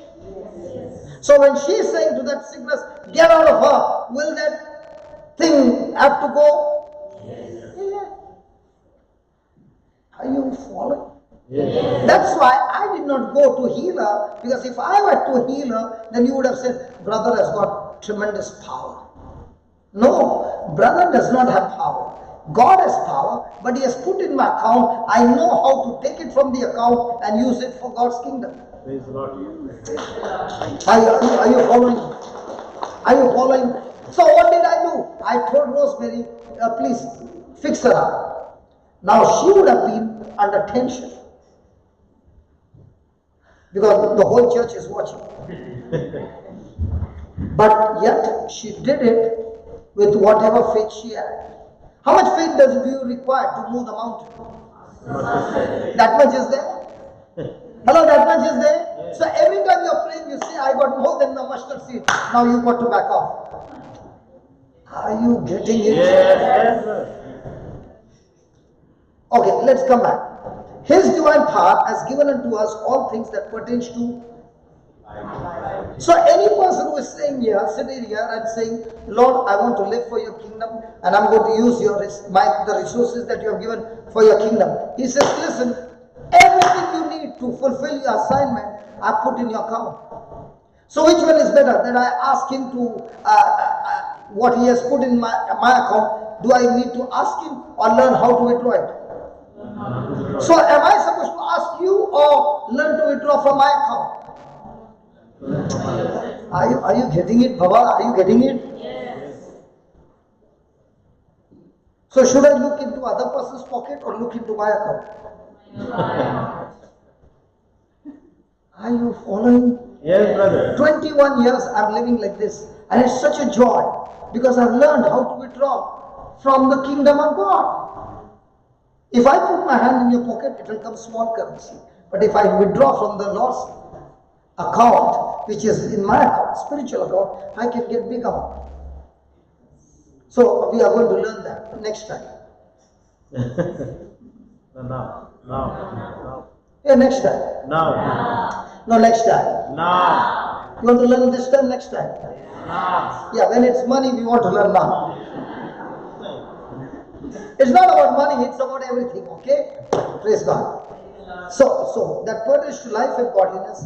How do you understand what's in your account? He says, through the knowledge of God. And when you get this knowledge? The Holy Bible.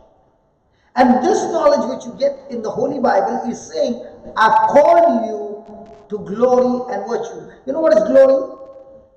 Glory is when you can't see God. You can't see God. But you can see His works with your natural eyes. His glory. For example, Max came and shared just now. He said there was a gap of 1 inch. My one leg was long, one leg was short.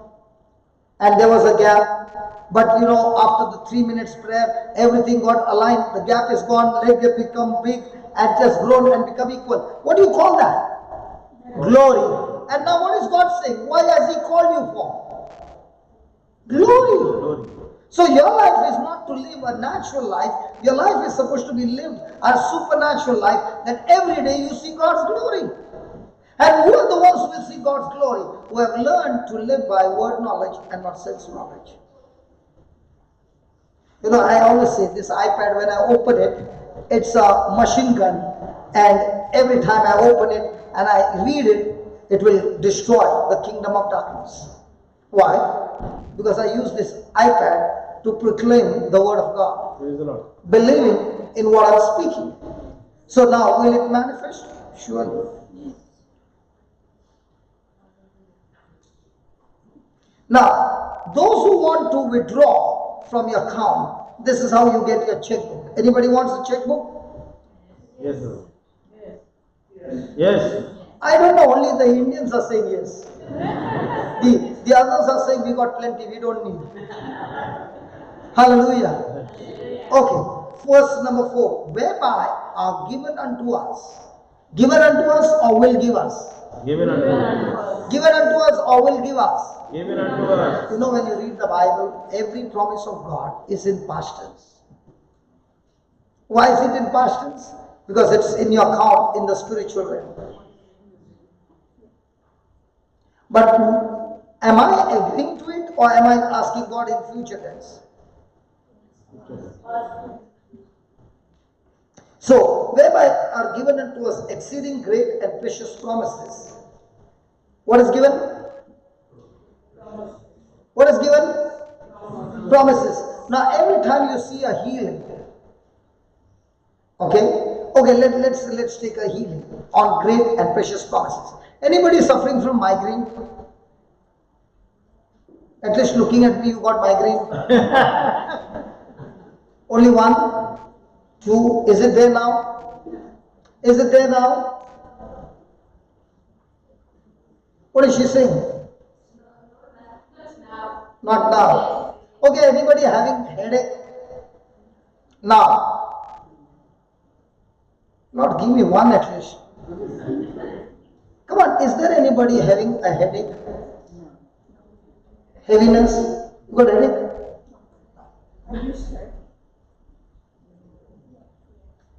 No headache?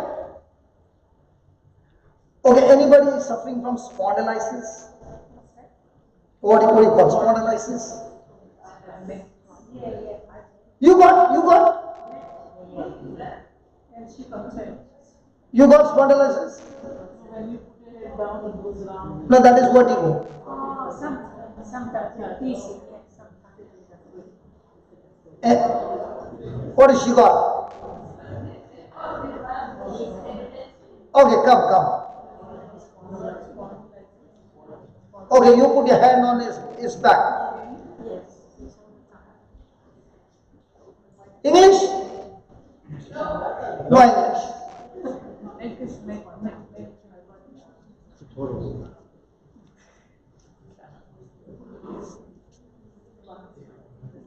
Now watch this, what I'm saying is in Luke chapter 13 verse 10. I want you to read that and then we will say, and the next moment she'll be free. Just give me Luke chapter 13 verse 10.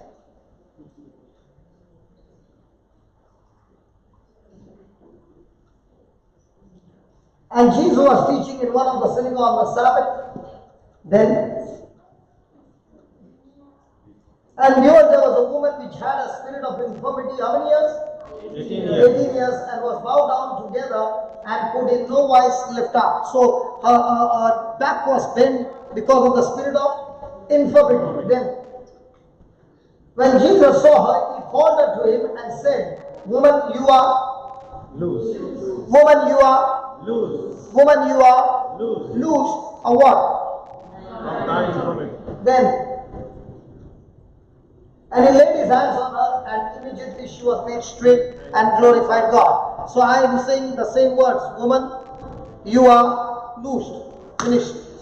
Turn your neck. Turn your neck. Any pain? No. Good. Praise the Lord. Was that quick? Yeah, come. Come. No, you go. You come. You are full of so much of compassion. I can understand. Yeah. She will be. Don't worry. In the name of Jesus, be loosed.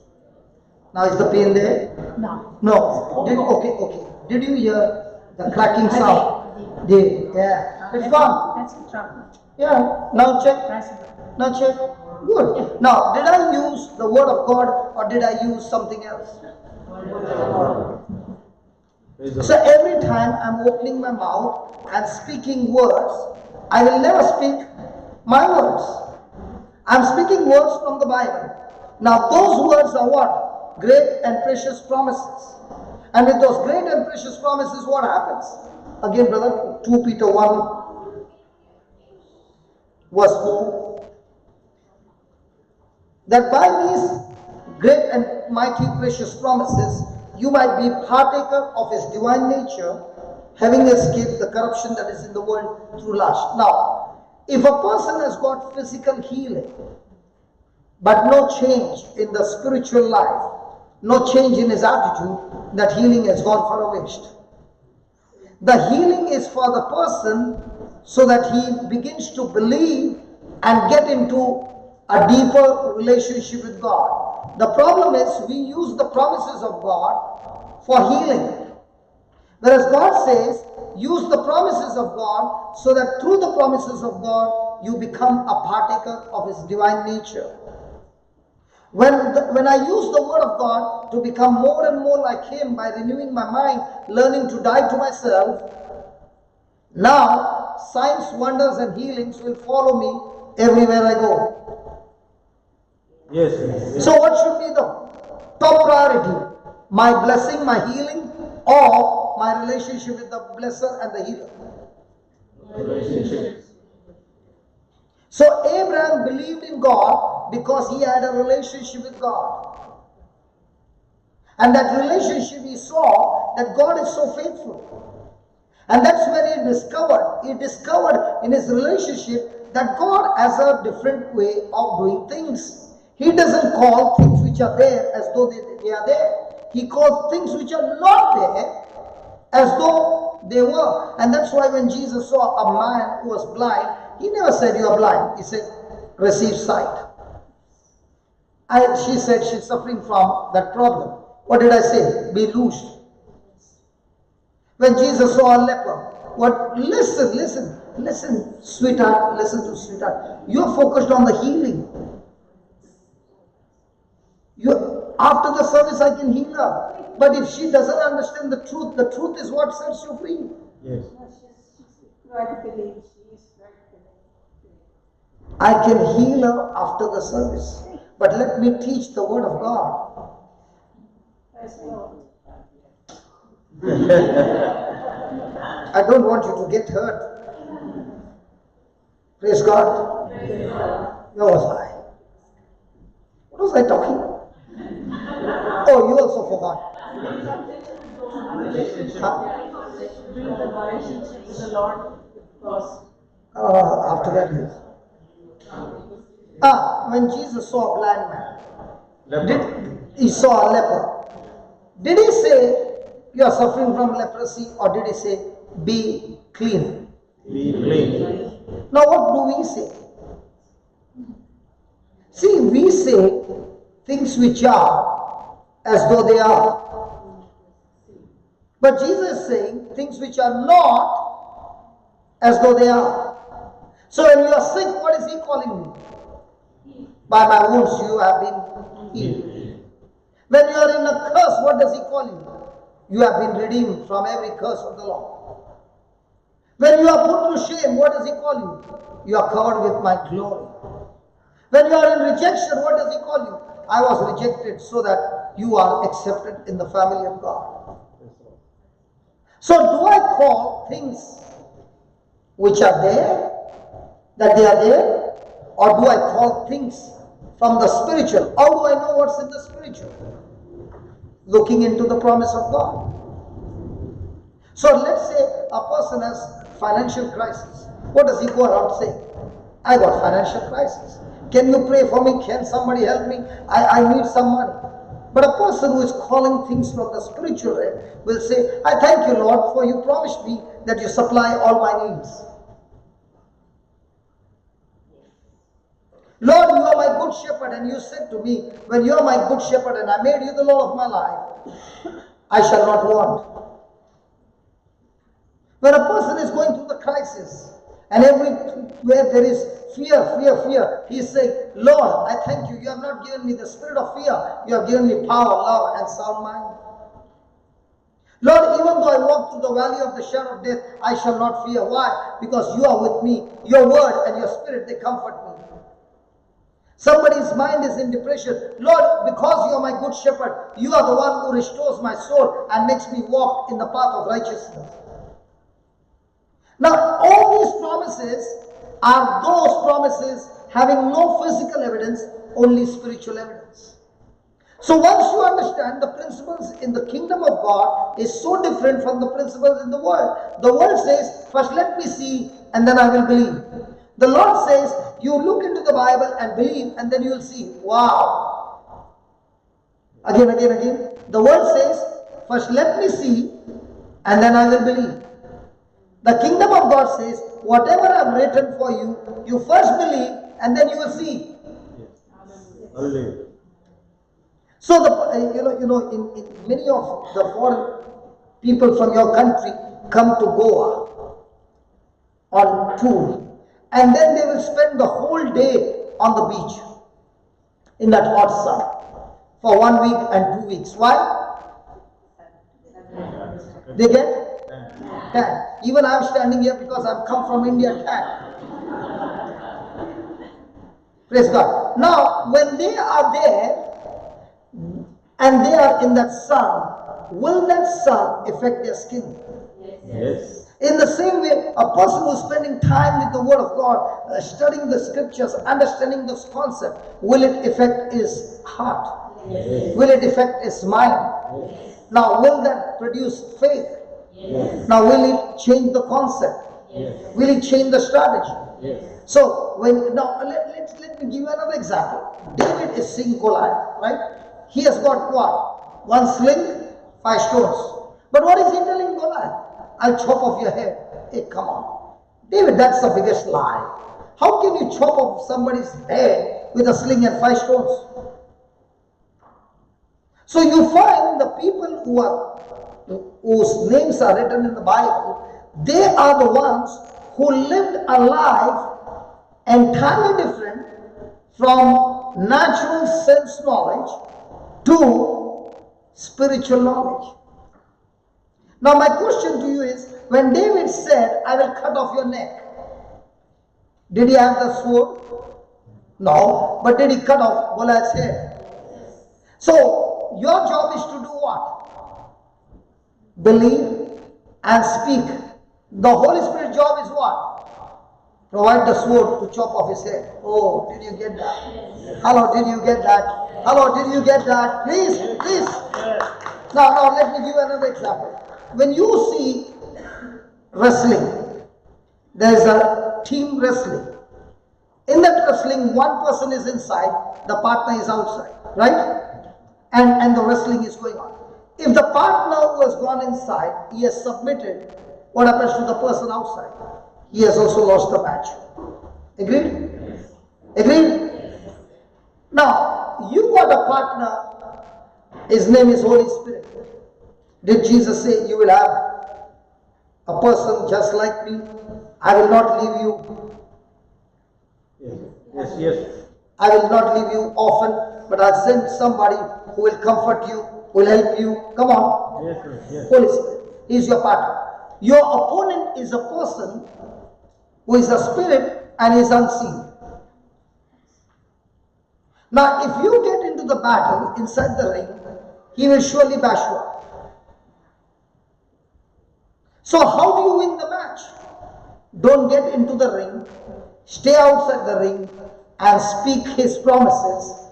Holy Spirit takes that promises, bashes up and gives you manifestation. You did not follow. When a person is speaking, what he sees is inside the ring or outside the ring? Inside the ring. If you step inside the ring, you will come back beaten up. When you speak God's word, you are inside the ring or outside the ring? So who is inside the ring? So what's your job every day? Speak the promises of God. Holy Spirit's job is to bring it to manifestation.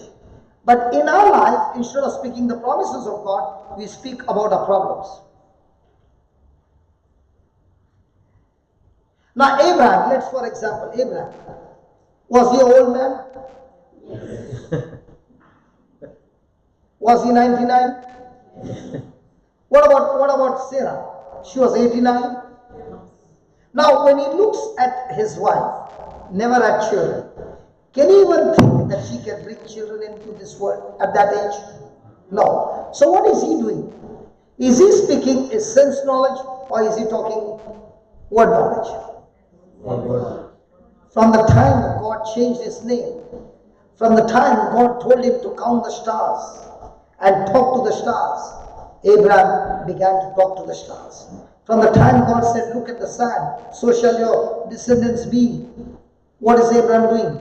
During the day, the sand is touching his skin and reminding him the promise of God. At night, the stars are reminding him the promise of God. When somebody is calling him, Abraham, he can remember as the promise of God. The promise of God before his eyes.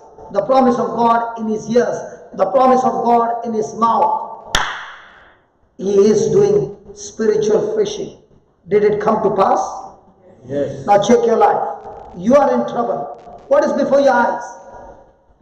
Trouble. What is in your ears? Trouble. What is out of your mouth? Trouble. Now you are inside the ring, outside. Now how do you come back? Speak the word of God. You have come back beaten up. The same situation, now you have learned the word of God. There is a small book that we distribute. In that book, every line is speaking things that be not as though they were. So let's say your husband is drinking too much and you want him to stop. Now the first line is, I am the body of Christ. Now what are you saying? My husband is the body of Christ. I, my husband and the children are body of Christ. And Satan and alcohol, you have no power, no place in me. Now what you spoke was physical evidence or spiritual evidence? Spiritual evidence. Now what you spoke is a spiritual evidence. Will the spirit of faith get into action? Yes. Are you understanding how to use the book? Yes. So in the office somebody is troubling you, making your life miserable. And the second line, I overcome every evil with good. So now a person is irritating you in the office and you want to curse that person. But now you're saying, Lord, I overcome every evil with good. In the name of Jesus, I overcome this relationship with good. No matter what this person is doing, I overcome evil with good. I overcome evil with good. I overcome evil with good. In the name of Jesus, I overcome evil with good. Now what you're speaking is faith or senses. Faith. Who will get into action? Now who will change her? You or the Holy Spirit? All this time what you're speaking is changing her or getting her more into argument? Changing. No, all this time before this. Has anybody, a husband and wife, ever had any friction? All the time. Sometimes. See, I come from a hot climate. Please understand, I come from India. It's always hot. You all are in a cold country. That's why your mind is cool. So when there is a friction, at that time, do you speak the promise of God or do you speak sense knowledge? Sense knowledge. And when you are about to speak sense knowledge, does the Holy Spirit come to help you? Yes. He says, please keep your mouth shut. And what are you saying? Holy Spirit, just move aside. Let me get into the ring. I can take it. Praise the Lord. Praise God.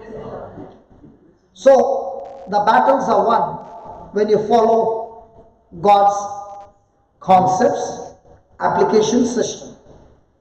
And Abraham is an excellent example where his condition was impossible. And yet he chose to walk on spiritual evidence. And now, what was he doing? He was saying, I am Abraham. Means what? He's saying, I am father of many nations. Now when he's saying, I am father of many nations by faith, what is the spirit of faith going to do? He's going to take that word and bring it to manifestation. Conclusion, for the spirit of faith to operate in your life, he needs words. Words that you believe, which is in line with God's word. And if you make that practice and train yourself to speak words believing in faith, your life becomes supernatural. Let's take an example of Joseph. Was he speaking his faith? When his brother sold him as a slave, was he still stuck to the dream? Yes. When the Egyptian master's wife falsely accused him, was he still stuck to the dream? Yes. In the prison, was he still stuck to the dream? Yes. And till the end, he was stuck to the dream. And he kept saying the dream. Did that dream come to pass? Yes. So was Joseph's life governed by what people did to him, or was it governed by what God said to him? Your life is governed by what? What people do to you, or what God said to you?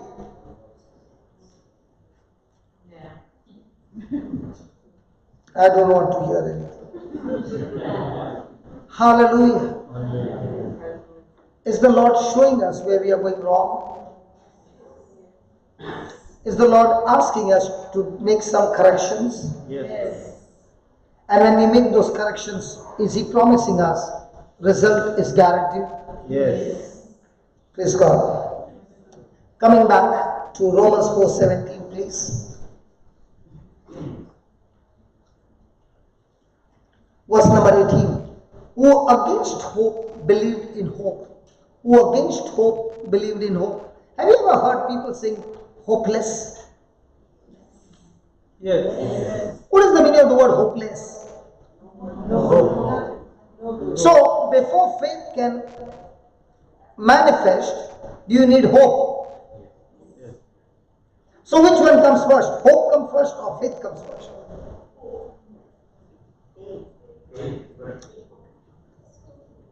I said, who comes first? Hope comes first or faith comes first? Who said faith? Who said faith?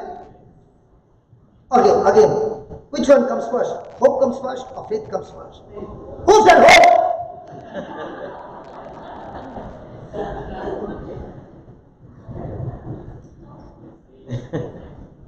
Okay, I'll explain to you how this faith works.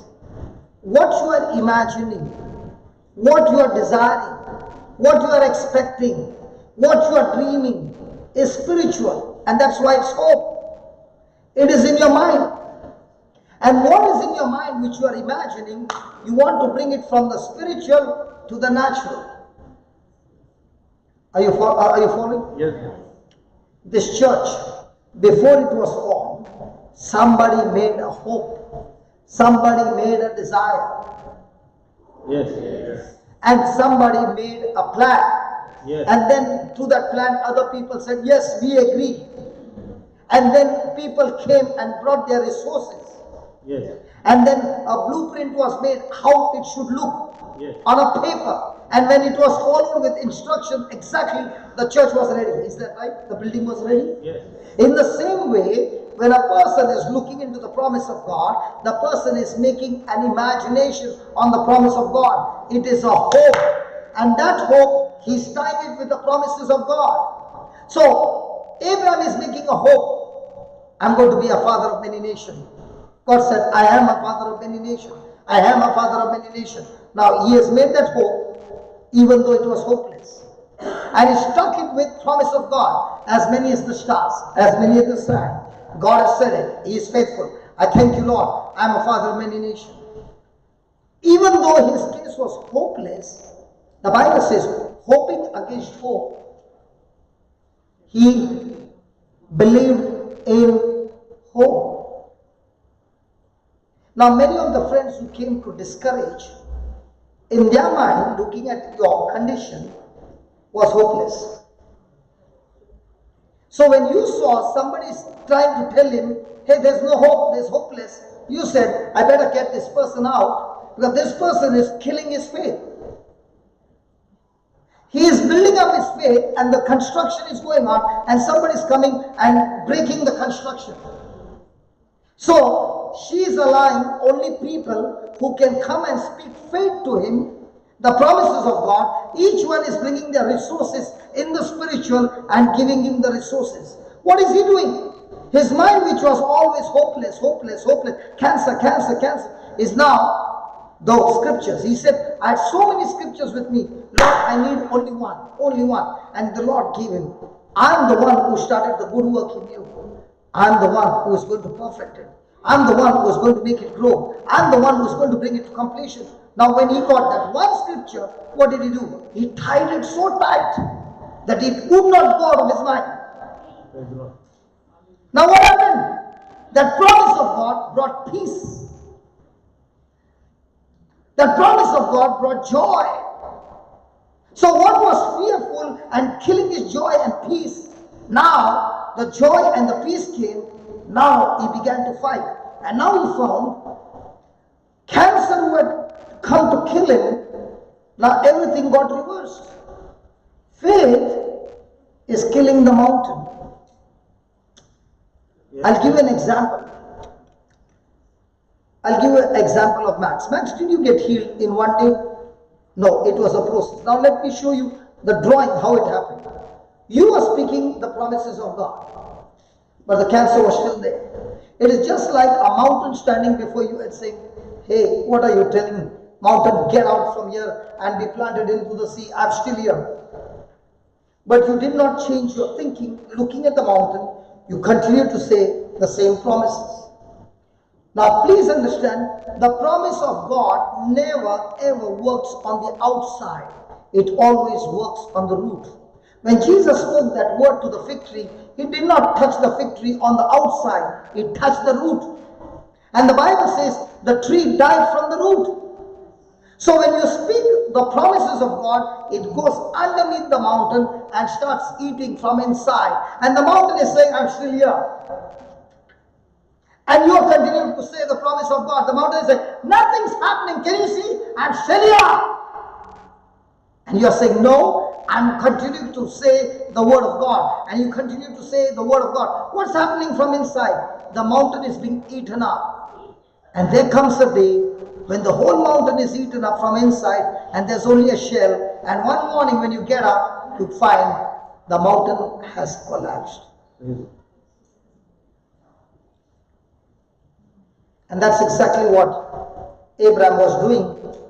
Even though his case was hopeless, he did not give in to that hopelessness. He continued to believe. And that's why he says, He continued to believe that he might become the father of many nations according to that which was spoken, so shall your seed be. Verse 19. This is where we lose the battle. This is where we lose the battle. Look what he says. Being not weak in faith. How does your faith becomes weak? How does your faith become weak? He considered not. Say the word consider. Say that again. Consider. Say that again. Consider. Everyone seated here are considering all the time. The prodigal son considered. He began to think, in my father's house there are servants. In the place where I am working, there are servants. But in my father's house, the servants are well taken care by my father. And here I am dying. After that consideration, what did he do? He made a decision. And what was his decision? I will go back to my father's house. Did he change the decision? No. He took that decision till he reached home. Yes. Now what happened to Abraham?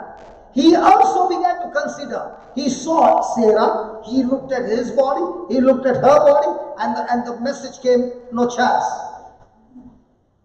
On one side. But on the other side, he began to consider all that God had promised him for the last 24 years, he had kept his word. So now with all the consideration, he has to make a decision. So he made a decision. I will not focus on my ability, my body, my senses, but I will focus on the ability of God. Do we all come to a stage where we consider? Yes. Before we take a decision, do we consider? Yes. When we consider, do we take sense knowledge or word knowledge? So do you know before the battle can be won or lost, you're on the wrong side? See, if you're going from here to a place and on the board it's written, that place is on the other side. It's written on the board. But you still go in the same direction. Do you not know, looking at the board, you are on the wrong side? So when Max got the news and he was thinking about cancer, even though he's praying, but the whole day is thinking about cancer, was he going in the right direction or opposite direction? But now when his friends came and changed his mind from cancer to healing, now was he moving in the right direction? So how do you know whether you will win or lose? Ask yourself, in my mind, what am I thinking? If my mind is not filled with joy and peace, and not tied up with the promises of God, when you said positive thinking, the Bible is not a positive thinking. It is a document from the Creator. There's a big difference between a positive thinking and the document from the Creator. Do you believe in your documents of your house? Or do you do positive thinking? So why did you take an agreement? You could have had a positive thinking, this is my house. We never do that. We want the document. Because tomorrow, if somebody challenges me, my positive thinking doesn't work, the document works. In the same way, in the battles of my life, positive thinking doesn't work, the document from the Lord is what works. When the negative thinking works, it's already against God's word. Now, for example, I told her to pray. If she is speaking positive thinking, she doesn't have the confidence. But when she is speaking the scripture, she is saying, Lord, I'm not saying you said. I'm not relying on my ability, I'm relying on your document. Big difference. Do you ever make any deal orally or with a written document? Why do you have a written document? Can't you trust the person? If we can not trust the person in the natural, can you trust the person, Satan? You need a written document. That's why, what did Jesus say? A positive thinking, or did he say it is written? If Jesus could use it is written, how much more you and I got to use? Are you following what I'm saying? So he considered not his own body somebody now dead, which was about 100 years old, neither is yet the deadness of Sarah's womb. He staggered not at the promise of God through unbelief, but was strong in faith, giving glory to God. How does a person get into unbelief? How does a person become strong in belief? The answer is that Abraham gave glory to God. Means what? He kept praising and thanking God. A person whose mind full day is on praise and thanking God, he has no time to worry. Because when praising and thanking God, he is recalling all that God has done to him. He is recalling how powerful the Lord is, how mighty is his ways, how compassionate he is. Praise is talking about God's character. Thanking is about all that God has done in your life. So when you are doing that, what are you magnifying? Your problem or God? Any person who magnifies God, his trouble is nothing.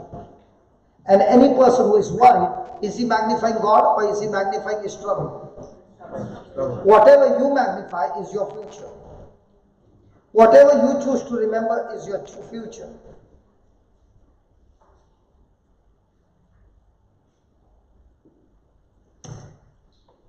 Praise God. I know my time is up. Can we just close our eyes?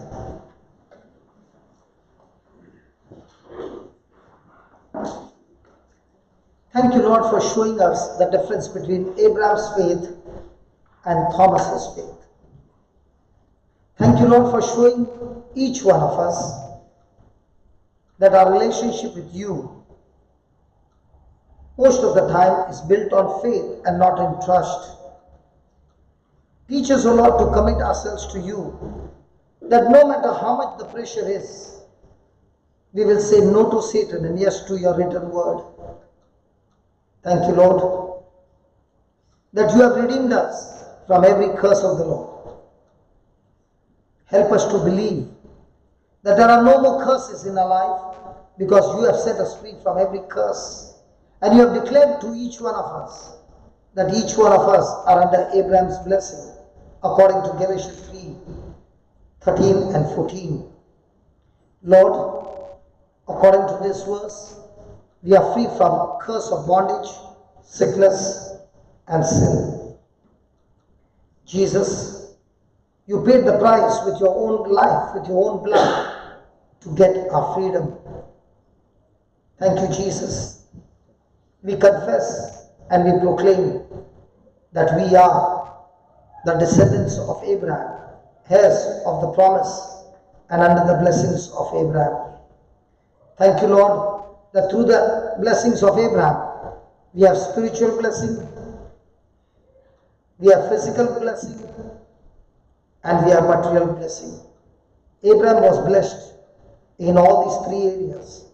And so, through our Lord Jesus Christ, we proclaim, Lord, through word knowledge, that we are spiritually blessed, physically blessed, and materially blessed. Thank you, Lord, that the Bible says all those who believe in Jesus are descendants of Abraham, and therefore under the covenant that you made, we are heirs of the covenant, and being heirs of the covenant, we inherit the promises of God. Lord, we put our faith, we put our confidence in the promises of redemption, in the promises of blessing, that not only we are saved. Your word says, believe in the Lord Jesus, you and your household shall be saved. It does not matter what looks on the outside, Lord. We choose to believe your written word and we experience your manifestation. We thank you, we praise you. In the glorious name of Jesus. Amen. Amen. When the service is over, I will be meeting you outside. We can come down. We can pray for you, okay? My brother is going to take a song of worship.